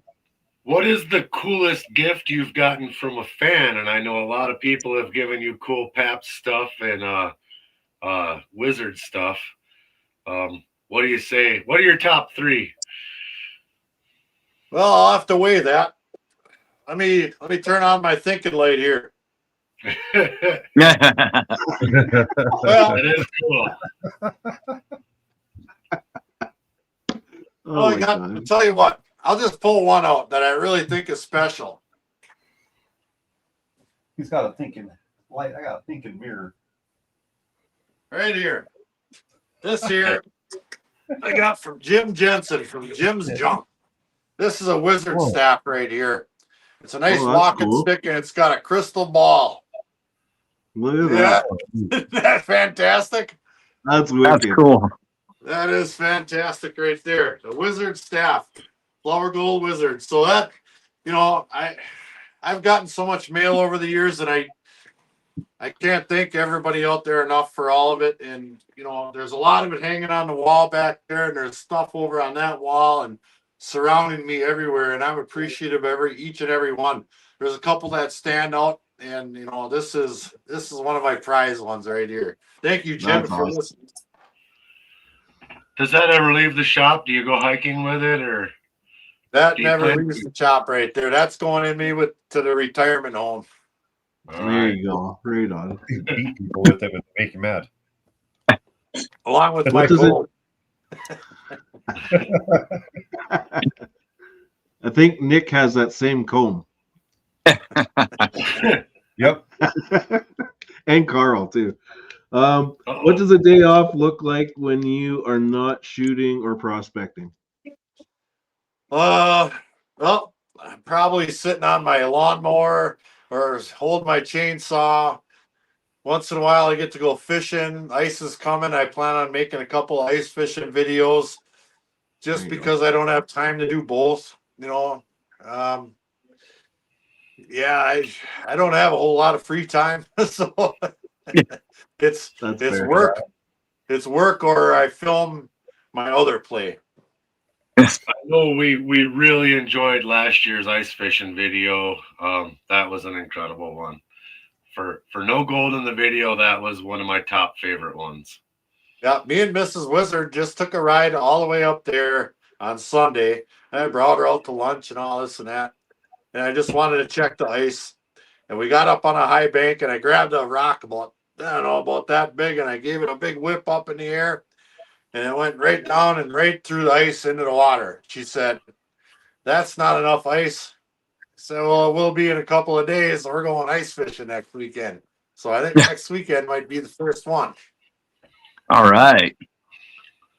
Michelle's asking, Jason, hi, have you ever prospected around southern Wisconsin? If so, any luck? I found gold in Janesville, Wisconsin, on a job site, actually. Right across from the police station in Janesville, kitty corner to the dam. I put up a great big, huge apartment building there. And when they had that hole dug, there was gravel deposits about halfway down. And everybody is looking at me all weird. Well, I had a pan with me, so I went and took a couple of pans out of there, and I found some gold. Nice. Awesome. There you go.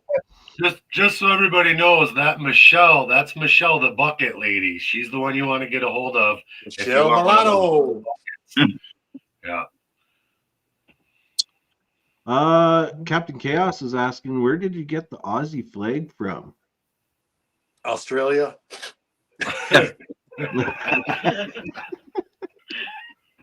I got that from one of two places. I'm not exactly sure where that exact one came from, but I've gotten a number of Australian flags, probably from Crouch, the surfing prospector, or Gruber Ned Jardine, a couple of channels I follow and I've corresponded with. I send them some stuff and they send me some stuff, and that being one of them. Nice. So has gold mining changed the way you look at money, work, or success in general? Not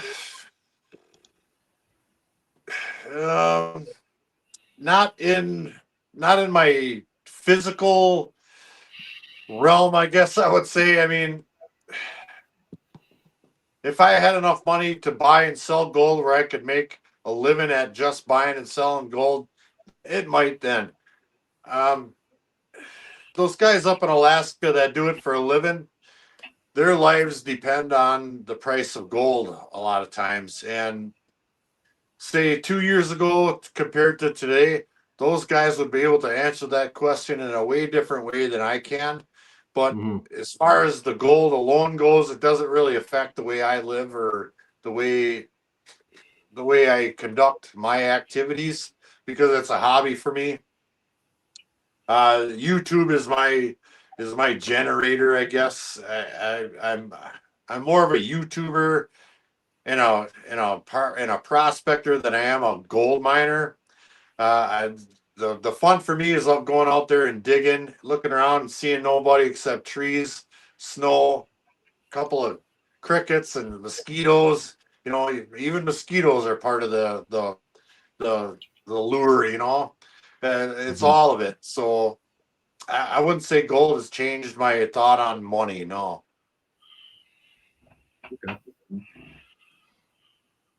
You're almost at that point where you're gonna get a plaque, hey, from YouTube.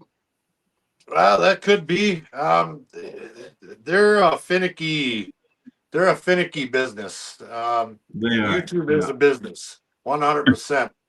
Yeah. There's channels out there that put out shorts and they put out lives and they put out this and they put out that, and YouTube pumps them a little bit because that's what YouTube wants.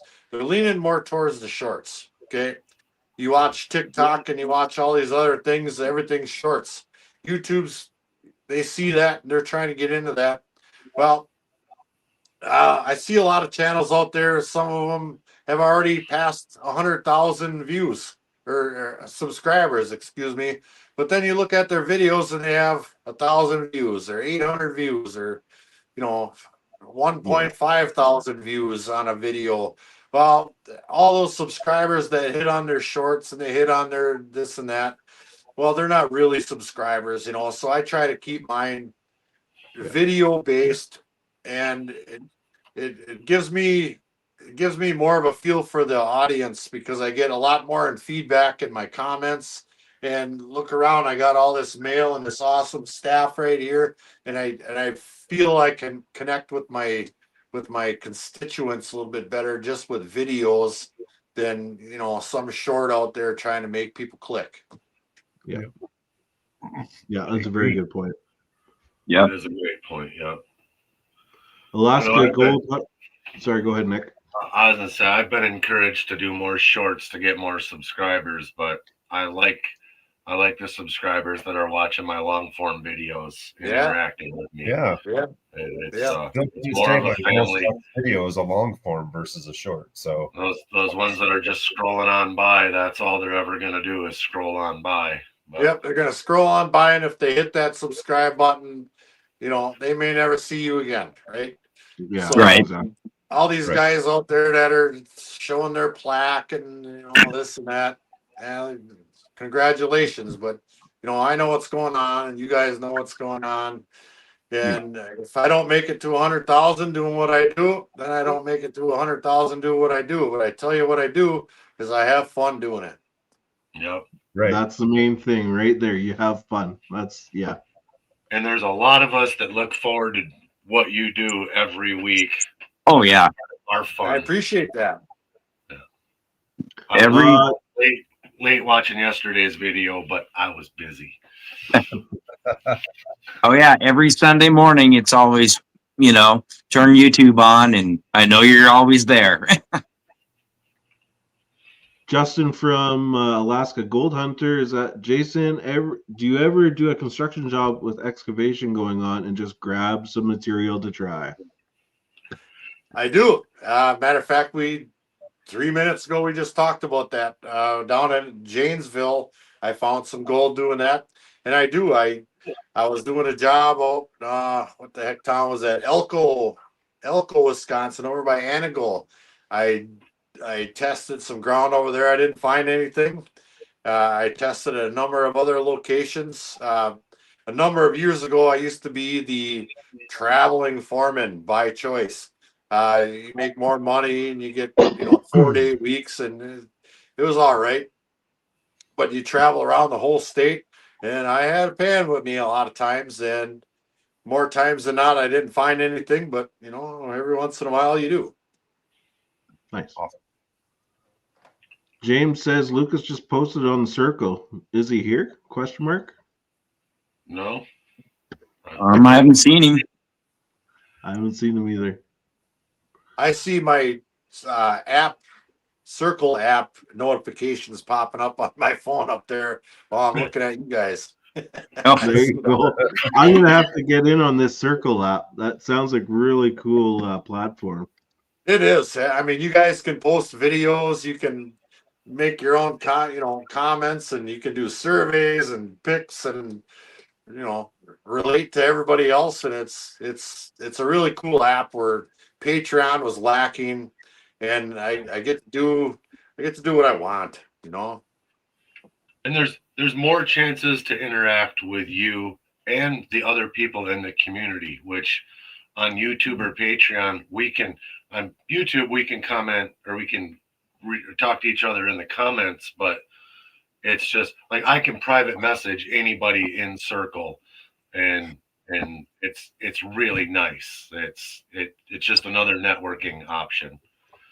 It is nice because one of the things I found after launching Circle, was that back in August, I think it was, a lot of the people in the comments who were former, they were in Patreon before, they have, mines, and they go prospecting, and they come to outings, and they have so many cool stories to tell, just like we're doing right now. I mean, any one of those people in Circle could come and sit in my chair right here and talk about the same cool stuff I'm talking about. And the best thing is we get to do it, 24 hours, 7 days a week on Circle, because, like Michelle, she just clicked in a little while ago. She's awesome. She was out at Nugget Lake. You want to talk about a hardworking prospector? She's it right there. And she makes these awesome buckets. Check this out. I know what this is. Look at that. Oh yeah. Oh yeah. Whoa, look at that. Hey guys, Got the other one, my logo on it, but I mean, that's just an example of some of the people that are involved with it. It's kind of like being in a GPA club out in Toma or Wausau or whatever, but it's online, basically the same thing as those. And instead of monthly meetings, we do outings, and it's cool. And monthly giveaways. And monthly giveaways, which, by the way, this December one, it's the most gold we've ever given away ever. Wow. That's awesome. Gold, I've said the Circle app is very similar in form and function to the Facebook app, but there's only the people in your circle, not the entire world, with access to it. But you can private message, you can upload videos and pictures, and comment on different threads, and Jason is the Mark Zuckerberg of his Circle world, and it's pretty sweet. Mark Zuckerberg, huh?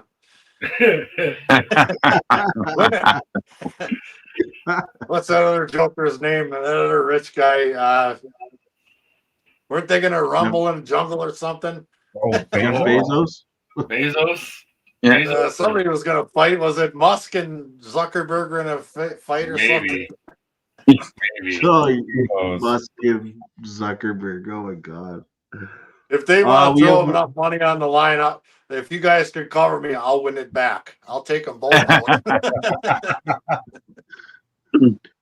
We have one question. I don't know how much you want to share on it. You don't have to share anything if you don't want. But someone was wondering how the sales have been for Wizard Sluice products. Excellent question. Watch this here.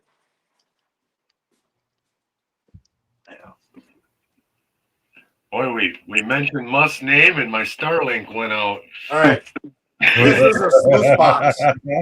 So the mini sluice comes in little boxes like this right here. It's got a head in there, the whole sluice, glue, and all that stuff. You guys see that number on there? 600, yeah. This is my 600 sluice right here that I bought to sell. Wow, good for you. Nice. So that doesn't include none of the smooth waters or any of that. So they're really going well, and they would not go that well if not by word of mouth, word of videos, and everybody seems to not mind having to put them together, but they do 100% work, or that wouldn't be there would be 600 on that box. Wow. Congratulations. That's huge. That's wicked. Yeah. Yeah, I Yeah. held out for a long time before I got mine because I had a similar sluice that worked almost as good, but I haven't touched it since I got my sluice from you. And I can take yours. Well, you saw it, Travis. It fits in Yeah. this little tote. The pump, the battery, the sluice, all the stuff you need, the jet dry, and it Yeah. takes up this much space in my truck, and I could take it anywhere in the country, fill it up with water, run dirt. Man, Yeah, I know. we were But running is dirt that- by the campfire in the dark. Like, I know. Pretty awesome. That was I saw it in Montana and I was like, God damn, I need one of those things. So Jason, I'm sending you an email, man, for 1 circle and 2 some pricing on those your products. You got it, man. Thanks. Yeah. Jason's asking, have you heard anything about the gold and copper testing in Taylor County earlier this year? I have not. Every once in a while, you'll see an article about it, and they're pretty vague, being on the news. I'm sure with a little bit of investigating, you could probably get a little bit more details out of it, but it's a copper and a gold mine. I think that's what you're talking about. And they're not going to let anything slip either, Yeah. Everybody's trying to cover their bases and cover their arses. So you're not going to hear the whole story until you hear the whole story. Yeah. I have one question, kind of for you, kind of for Wesley. Your blue bowls. I have a friend that does some 3D printing. He makes some cool stuff like this guy. He says it's for pills, but that is totally for gold. The blue bowls have a seam. Oop. And Uh-oh. battery went. I think his battery died. Oh, Yeah, StreamYard's rough on phones. Yeah. I know Okay. he's in the tripod in poor service. well, We'll he'll give him come a back. minute to maybe He'll come come- back. He'll come Yeah. back. We'll just wait for him for a few minutes. So I just want to thank everybody for sticking with Red Dirt Nation through our little hiccup here today. Next week with Mike Pung, it will be solely on Red Dirt Nation. Yep. I still have, because I have the backup stream on my channel right now, and I still have like 20 people in there. So yeah, it's no, I have 19 people. But next week it is not going to be on my channel. It's going to be on Red Dirt Nation. There's not going to be a backup stream because everything's running great. We've got Yeah. 61. We've got 60. We've been over 60 people this whole live. Wow. We tapped 80 for a second there, which has been amazing. Thank you. Yeah. guys. So Yeah. Thank you very much.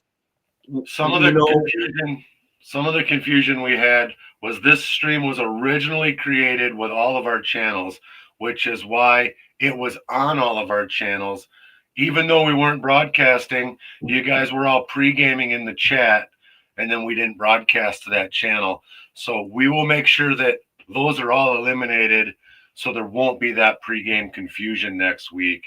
It will be in RDN, and everybody will be. The only thing right now is we are still running horizontal and vertical. So you might see some people commenting and you don't see them in your chat.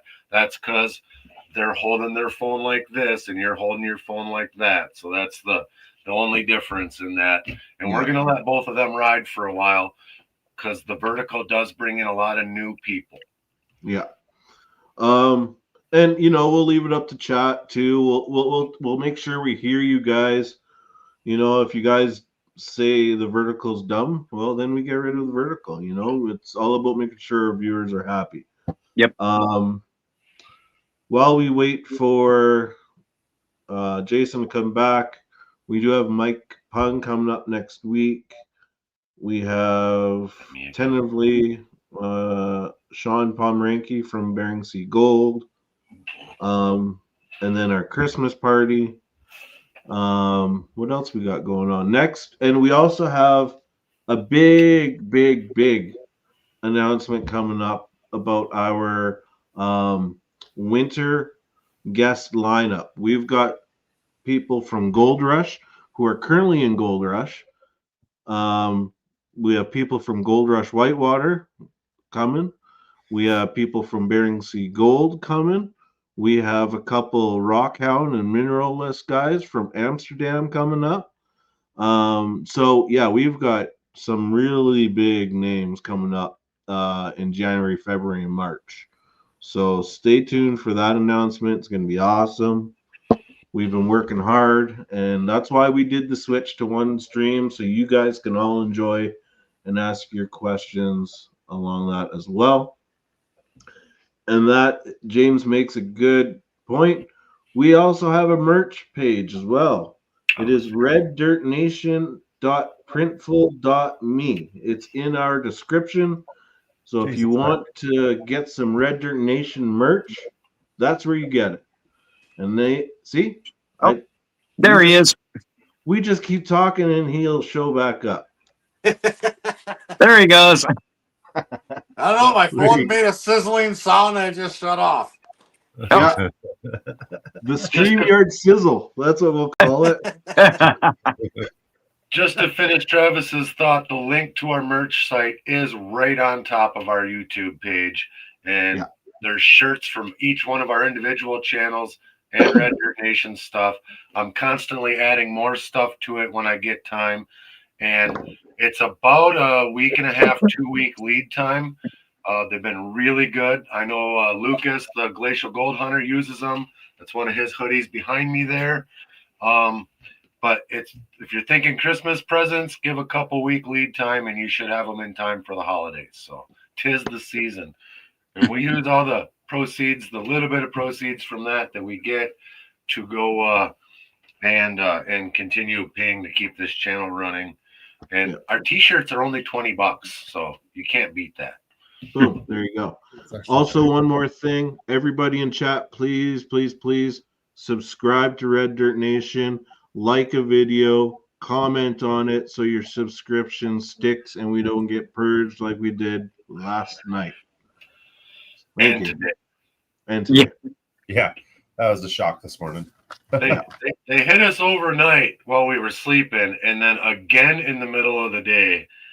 I got us from 44 down to 43, up to 45, back to 39. Got us up over 50, did a test live, and our entire channel got shut down for 4 minutes. So I don't know what we did to the YouTube gods, but they were not happy with us. Yeah, YouTube was not happy with us at all. Jason, how you doing? Thanks for coming back, man. Yeah, man. Thank Back. you. PSA. Michelle has a question, and Michelle, I want to talk to you about a Red Dirt Nation bucket. Like, seriously, that looks awesome. Have you ever considered using those GoPro cameras that strap to your chest to film? Oh, he's got one ready. Oh, Yes. He's already, yeah. He's thought about it. There you go.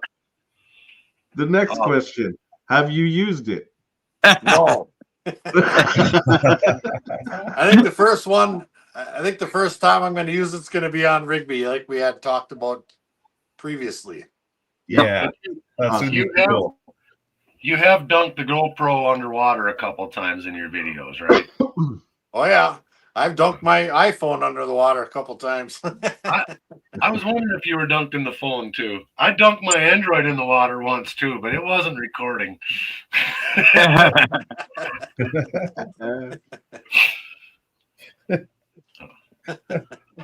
You know, they say my phone's waterproof. I don't know how well I want to test that. yeah.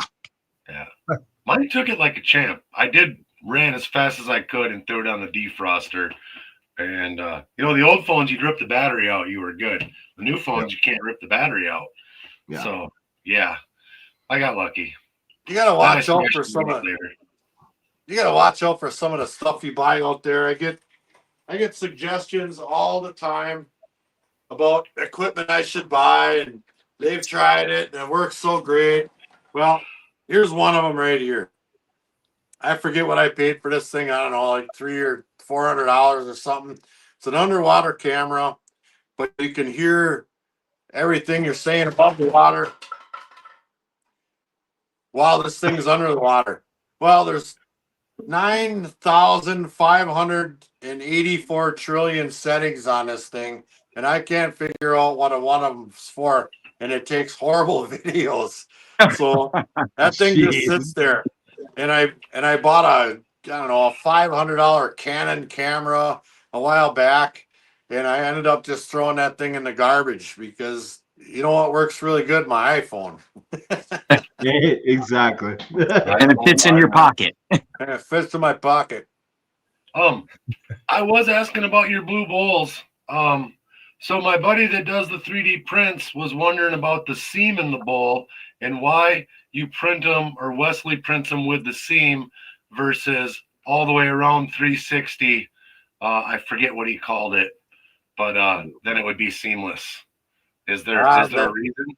That is definitely a Wesley question. I have no idea. Let me grab one. Let's see here. Yeah, there's a seam on there. Yep. I do not know the answer to that question. Wesley, if you're still in chat, let me know. I'm just curious. I love my blue bowls. I actually stacked them up right behind me today. Yeah. I got quite a stack back there. My favorite thing is to run my nail back and forth in them. I don't have any. How does your family feel about the time, effort, and miles you put into Flower Gold Wizards? It was a rocky start. Yeah. Putting myself out there like that. And then once I started selling stuff or giving stuff away, my address got out there. We got robbed at one time. Oh, wow. It was a rocky start, but they've all warmed up to it a little bit. My daughters are getting quite a bit older now. That one, she's 21 there. She moved out, and then there's my other younger daughter is 19. She's in and out. You hardly ever see them teenage girls anyway. But the wife calmed down a lot, and now I don't have to ask her for more than that $100 a week. I think we're in business. That's good. That's good. So you're saying your family's good and supportive of what you do? They're good. That's what I do. No, Val helps me out. She does a lot of the printouts, and if I have to type a whole bunch of stuff, she'll come out here and clack, or I'll bring this computer here in the house. She'll clack away. She's not afraid to get involved a little bit, but as far as getting out there, getting dirty, that's not her game. Dude, my wife, Val, is the same way. She does a lot of my editing, but won't get dirty. Yeah. Can't blame them. No, you can't. Funny. Wesley's answer is up on screen, and it totally makes sense. He says the seams are the start-stop, which I understood that, but he says he's using his leftover plastic to print them. So it'll print around and back until it runs out, and then he loads another piece of plastic in. So he's making them essentially for nothing, and you give them away for essentially nothing. So it totally makes sense where you would need the full roll to run that all the way around. So I got my answer, and I fully understand now. Great job, Wes. Everything you make's great. Thanks, Wes.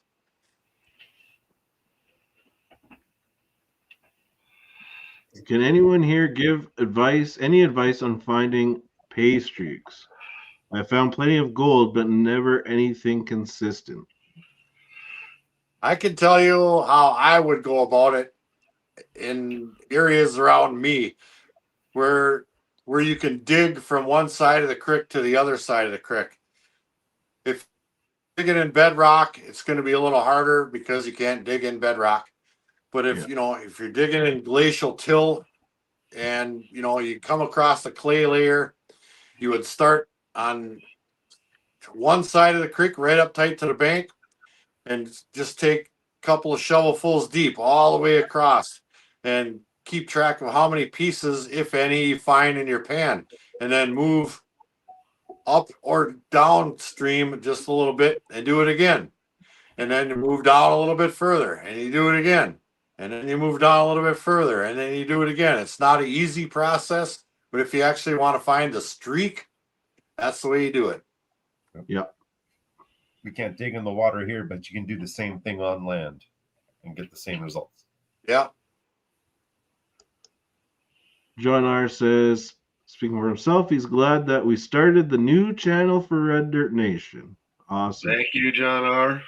Thank you, John R. We appreciate the support, man. Yeah. It was definitely a lot of your and Brad's feedback was some of the final push. We've been hearing back and forth for a long time, and that was where we just decided to shit or get off the pot. So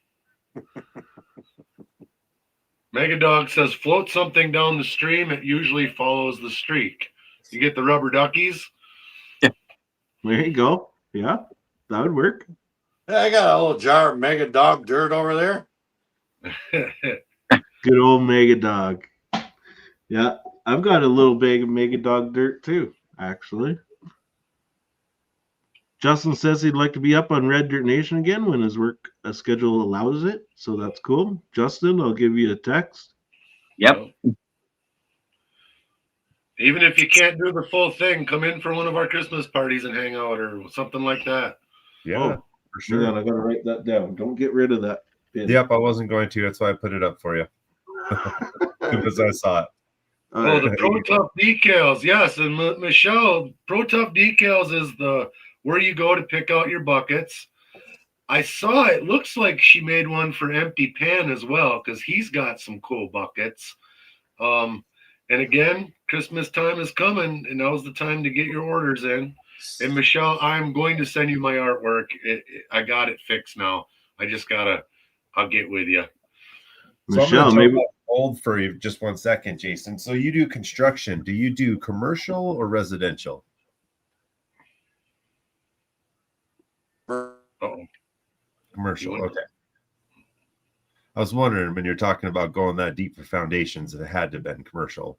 Yeah, it's huge. Our company is geared for Walmarts and schools and hospitals and larger buildings, but we do dabble around in some smaller stuff for whatever reason, and so yeah, we do it all. How far do you travel for work normally? Normally I would say if I'm not staying out of town, my ride in the morning might be up to an hour and a half. Okay. Right now I'm working right in Green Bay, so it's only a 20-minute ride. But when I'm working out of town, I did a elevator and a stairwell out in Sault Ste. Marie a few years back. That's a little ways away, but one in North Dakota out in Bismarck, but mostly in state. Do you do gold prospecting when you're on the road like that, or do you just work and go home on the weekend? During the week I just want to work, and after work, you have a few cocktails and you go to bed and you get up and go to work. And Yep. I don't have a whole lot of time to, because when you're working 4-day weeks out of town, which is all they ask, you're working long hours. You just want to get out there, and he wants you to get it done, so you do it. But I do scout. I'm always looking around. So I have seen places out of town that I have gone back to, and they turned out to be in the 50, not the 1 club. I know there's another good story that not a lot of people know about. I've been told it once, but let's talk about your ending of all of your videos.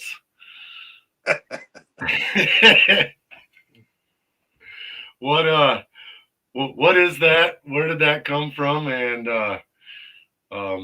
why? Which ending? The laugh. Oh, I work with him. He has the most insane laugh I've ever heard in my life, and I'm always trying to get the whole thing because he has a wind up that you wouldn't believe. He's got the punch, which is on the video, and then he's got a wind down, and I just can't get it all in one. So I got the punch on the video just because it's there. A lot of people think it's something to do with some writing on a van in the background, but it's not. He's just a cool guy that I work with, and his laugh is infectious. So I put it on my videos most times, and that's about that. Yeah, I always wondered about that. He makes that his laugh makes everybody around him laugh, and I know for a fact that putting that on the end of my videos makes other people laugh just because he laughs like that. Well, there are a lot of us that are sad when your videos are done every week, and that gives us all a smile at the end.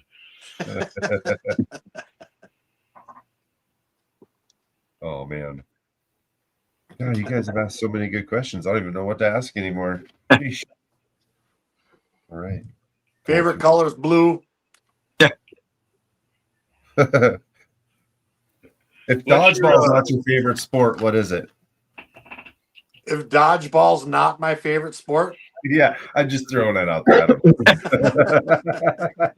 wrench just had a picture dodging. of Ben Stiller in my head, so that's why that came out. Yeah, wrench dodging.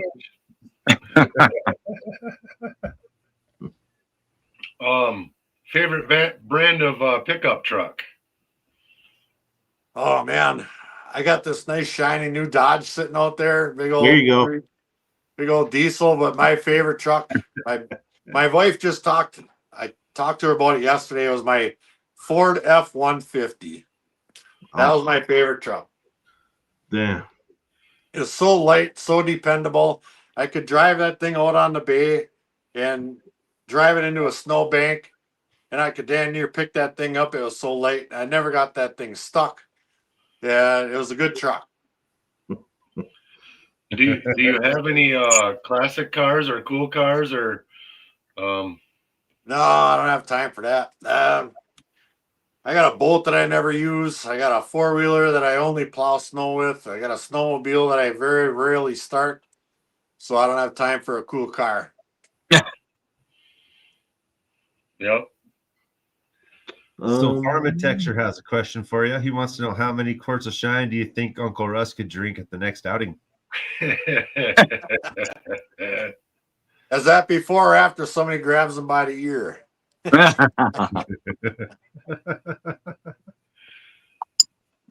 Guys, the outings are a great time too. I haven't made it to the beach. I for sure will. But that campground at Nugget Lake is such a nice, cozy little campground. It is. And the people there are always, and usually when Flower Gold Wizard says he's having an outing, 85% of the sites are us. And it's pretty cool. It's a great experience. And I've been there as a first timer. I've been there as a sixth timer.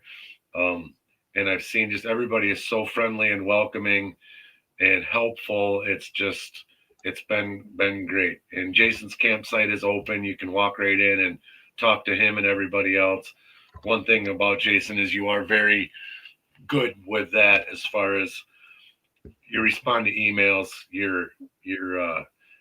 When I first finally reached out to you after watching you for 4 years or whatever, you answered me that day. And I just was like, oh my God, he's already responding. I don't even know what to say. And then you're like, well, come on out, man. And you hooked me up with gear. You watched me struggle in the creek, and then you took me the next weekend and said, dig here, dig like this, do this. And I started finding gold. And then my wife found this thing. That's that quartz specimen with a little flake of gold on it, which was, that had her hooked. So Yeah, Donna's cool too. Hey, Donna. She just went downstairs, but yeah, she said hi earlier.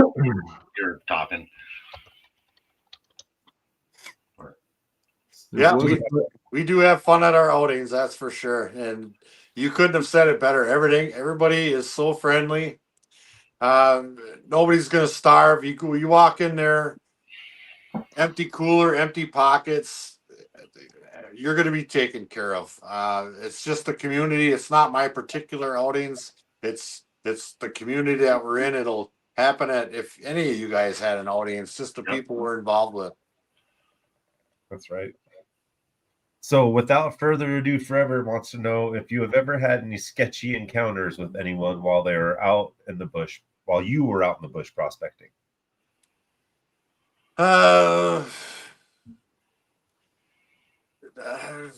Well, not, I wouldn't say sketchy, but there are a couple of people out there that have attitudes. Even though we're the best community out there, you still have your clunkers. And I won't name a name. He does have a YouTube channel, and I met him up on the beach, and he's an interesting fellow. He was armed, and he doesn't like the park rangers. And he just, yeah, I was a little uncomfortable with him around. Yeah. But other than that, I haven't met anybody out there that made me feel too uncomfortable. Man, yeah, people are weird.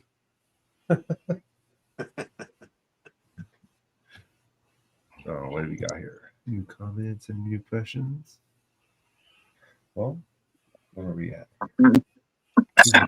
I was going to ask you Excuse me. if someone wanted to start both gold prospecting and a YouTube channel, what's the one piece of advice you'd give them? Just keep it real.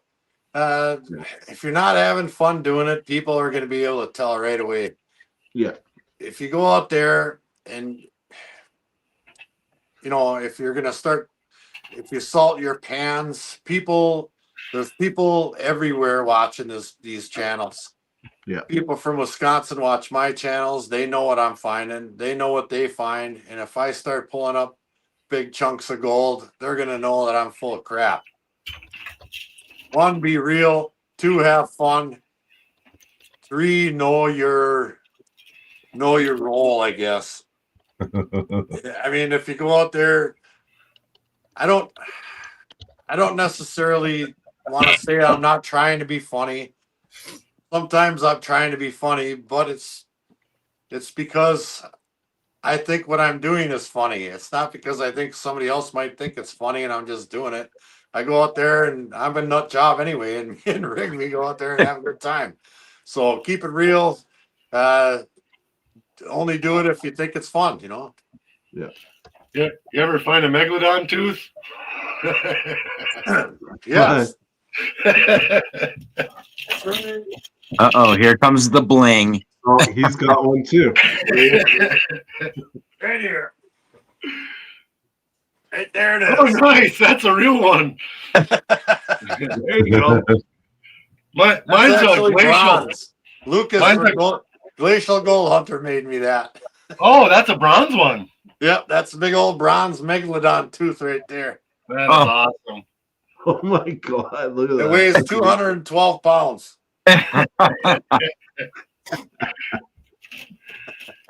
Yeah, you gotta have fun when you're in the creek. So Yep.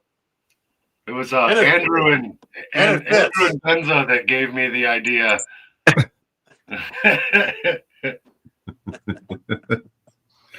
Okay, I've got a quick one here for you. If you had to pick a title for a Rigby spin-off channel, what would it be? Ooh, Rigby spin-off, provided I die. Well, that's a good one. Well, you stumped me there. If you can't think of it, it's all good. Rigby Reagans. You could go work with those darn elves on that Ring movie there. Bilbo Baggins. Yeah, There you go. Have you ever thought of making like a Russell and Doug channel for Rigby and the boys? Oh, the ferrets. When he did that I'm sailing video, I about died. I have not, but that might be a good idea. Unfortunately, Lucas said he has rehomed them for the winter, and they might not be coming back. Oh, And man. I'm bummed out for that, but I'm more bummed out because I like the Russell and Doug YouTube channel, and hopefully he goes and borrows them for a weekend and makes some more content. Because He could definitely go places with those videos.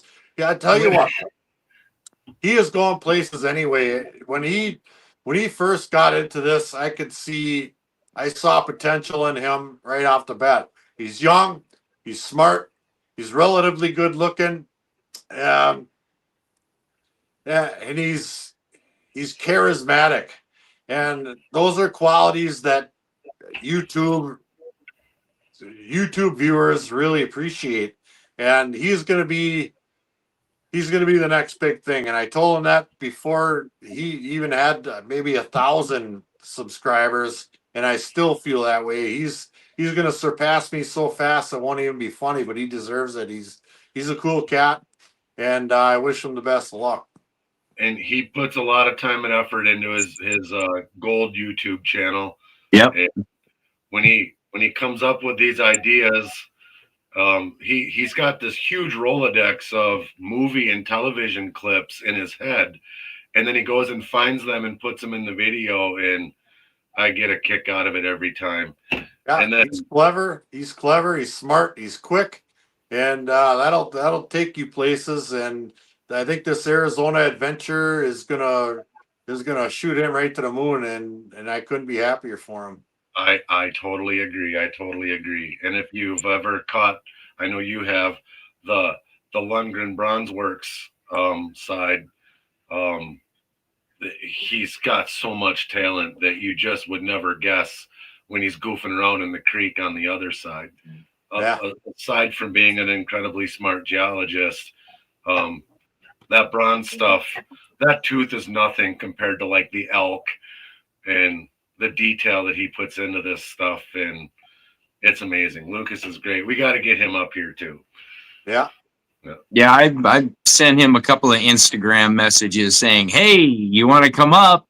And haven't heard anything back from him. But Well, he kind of said yes, but I think he thought he was going to be on with Jason, and I just think there's too much to cover for you, and there's too much to cover for him to put you all together. So He can sit right here.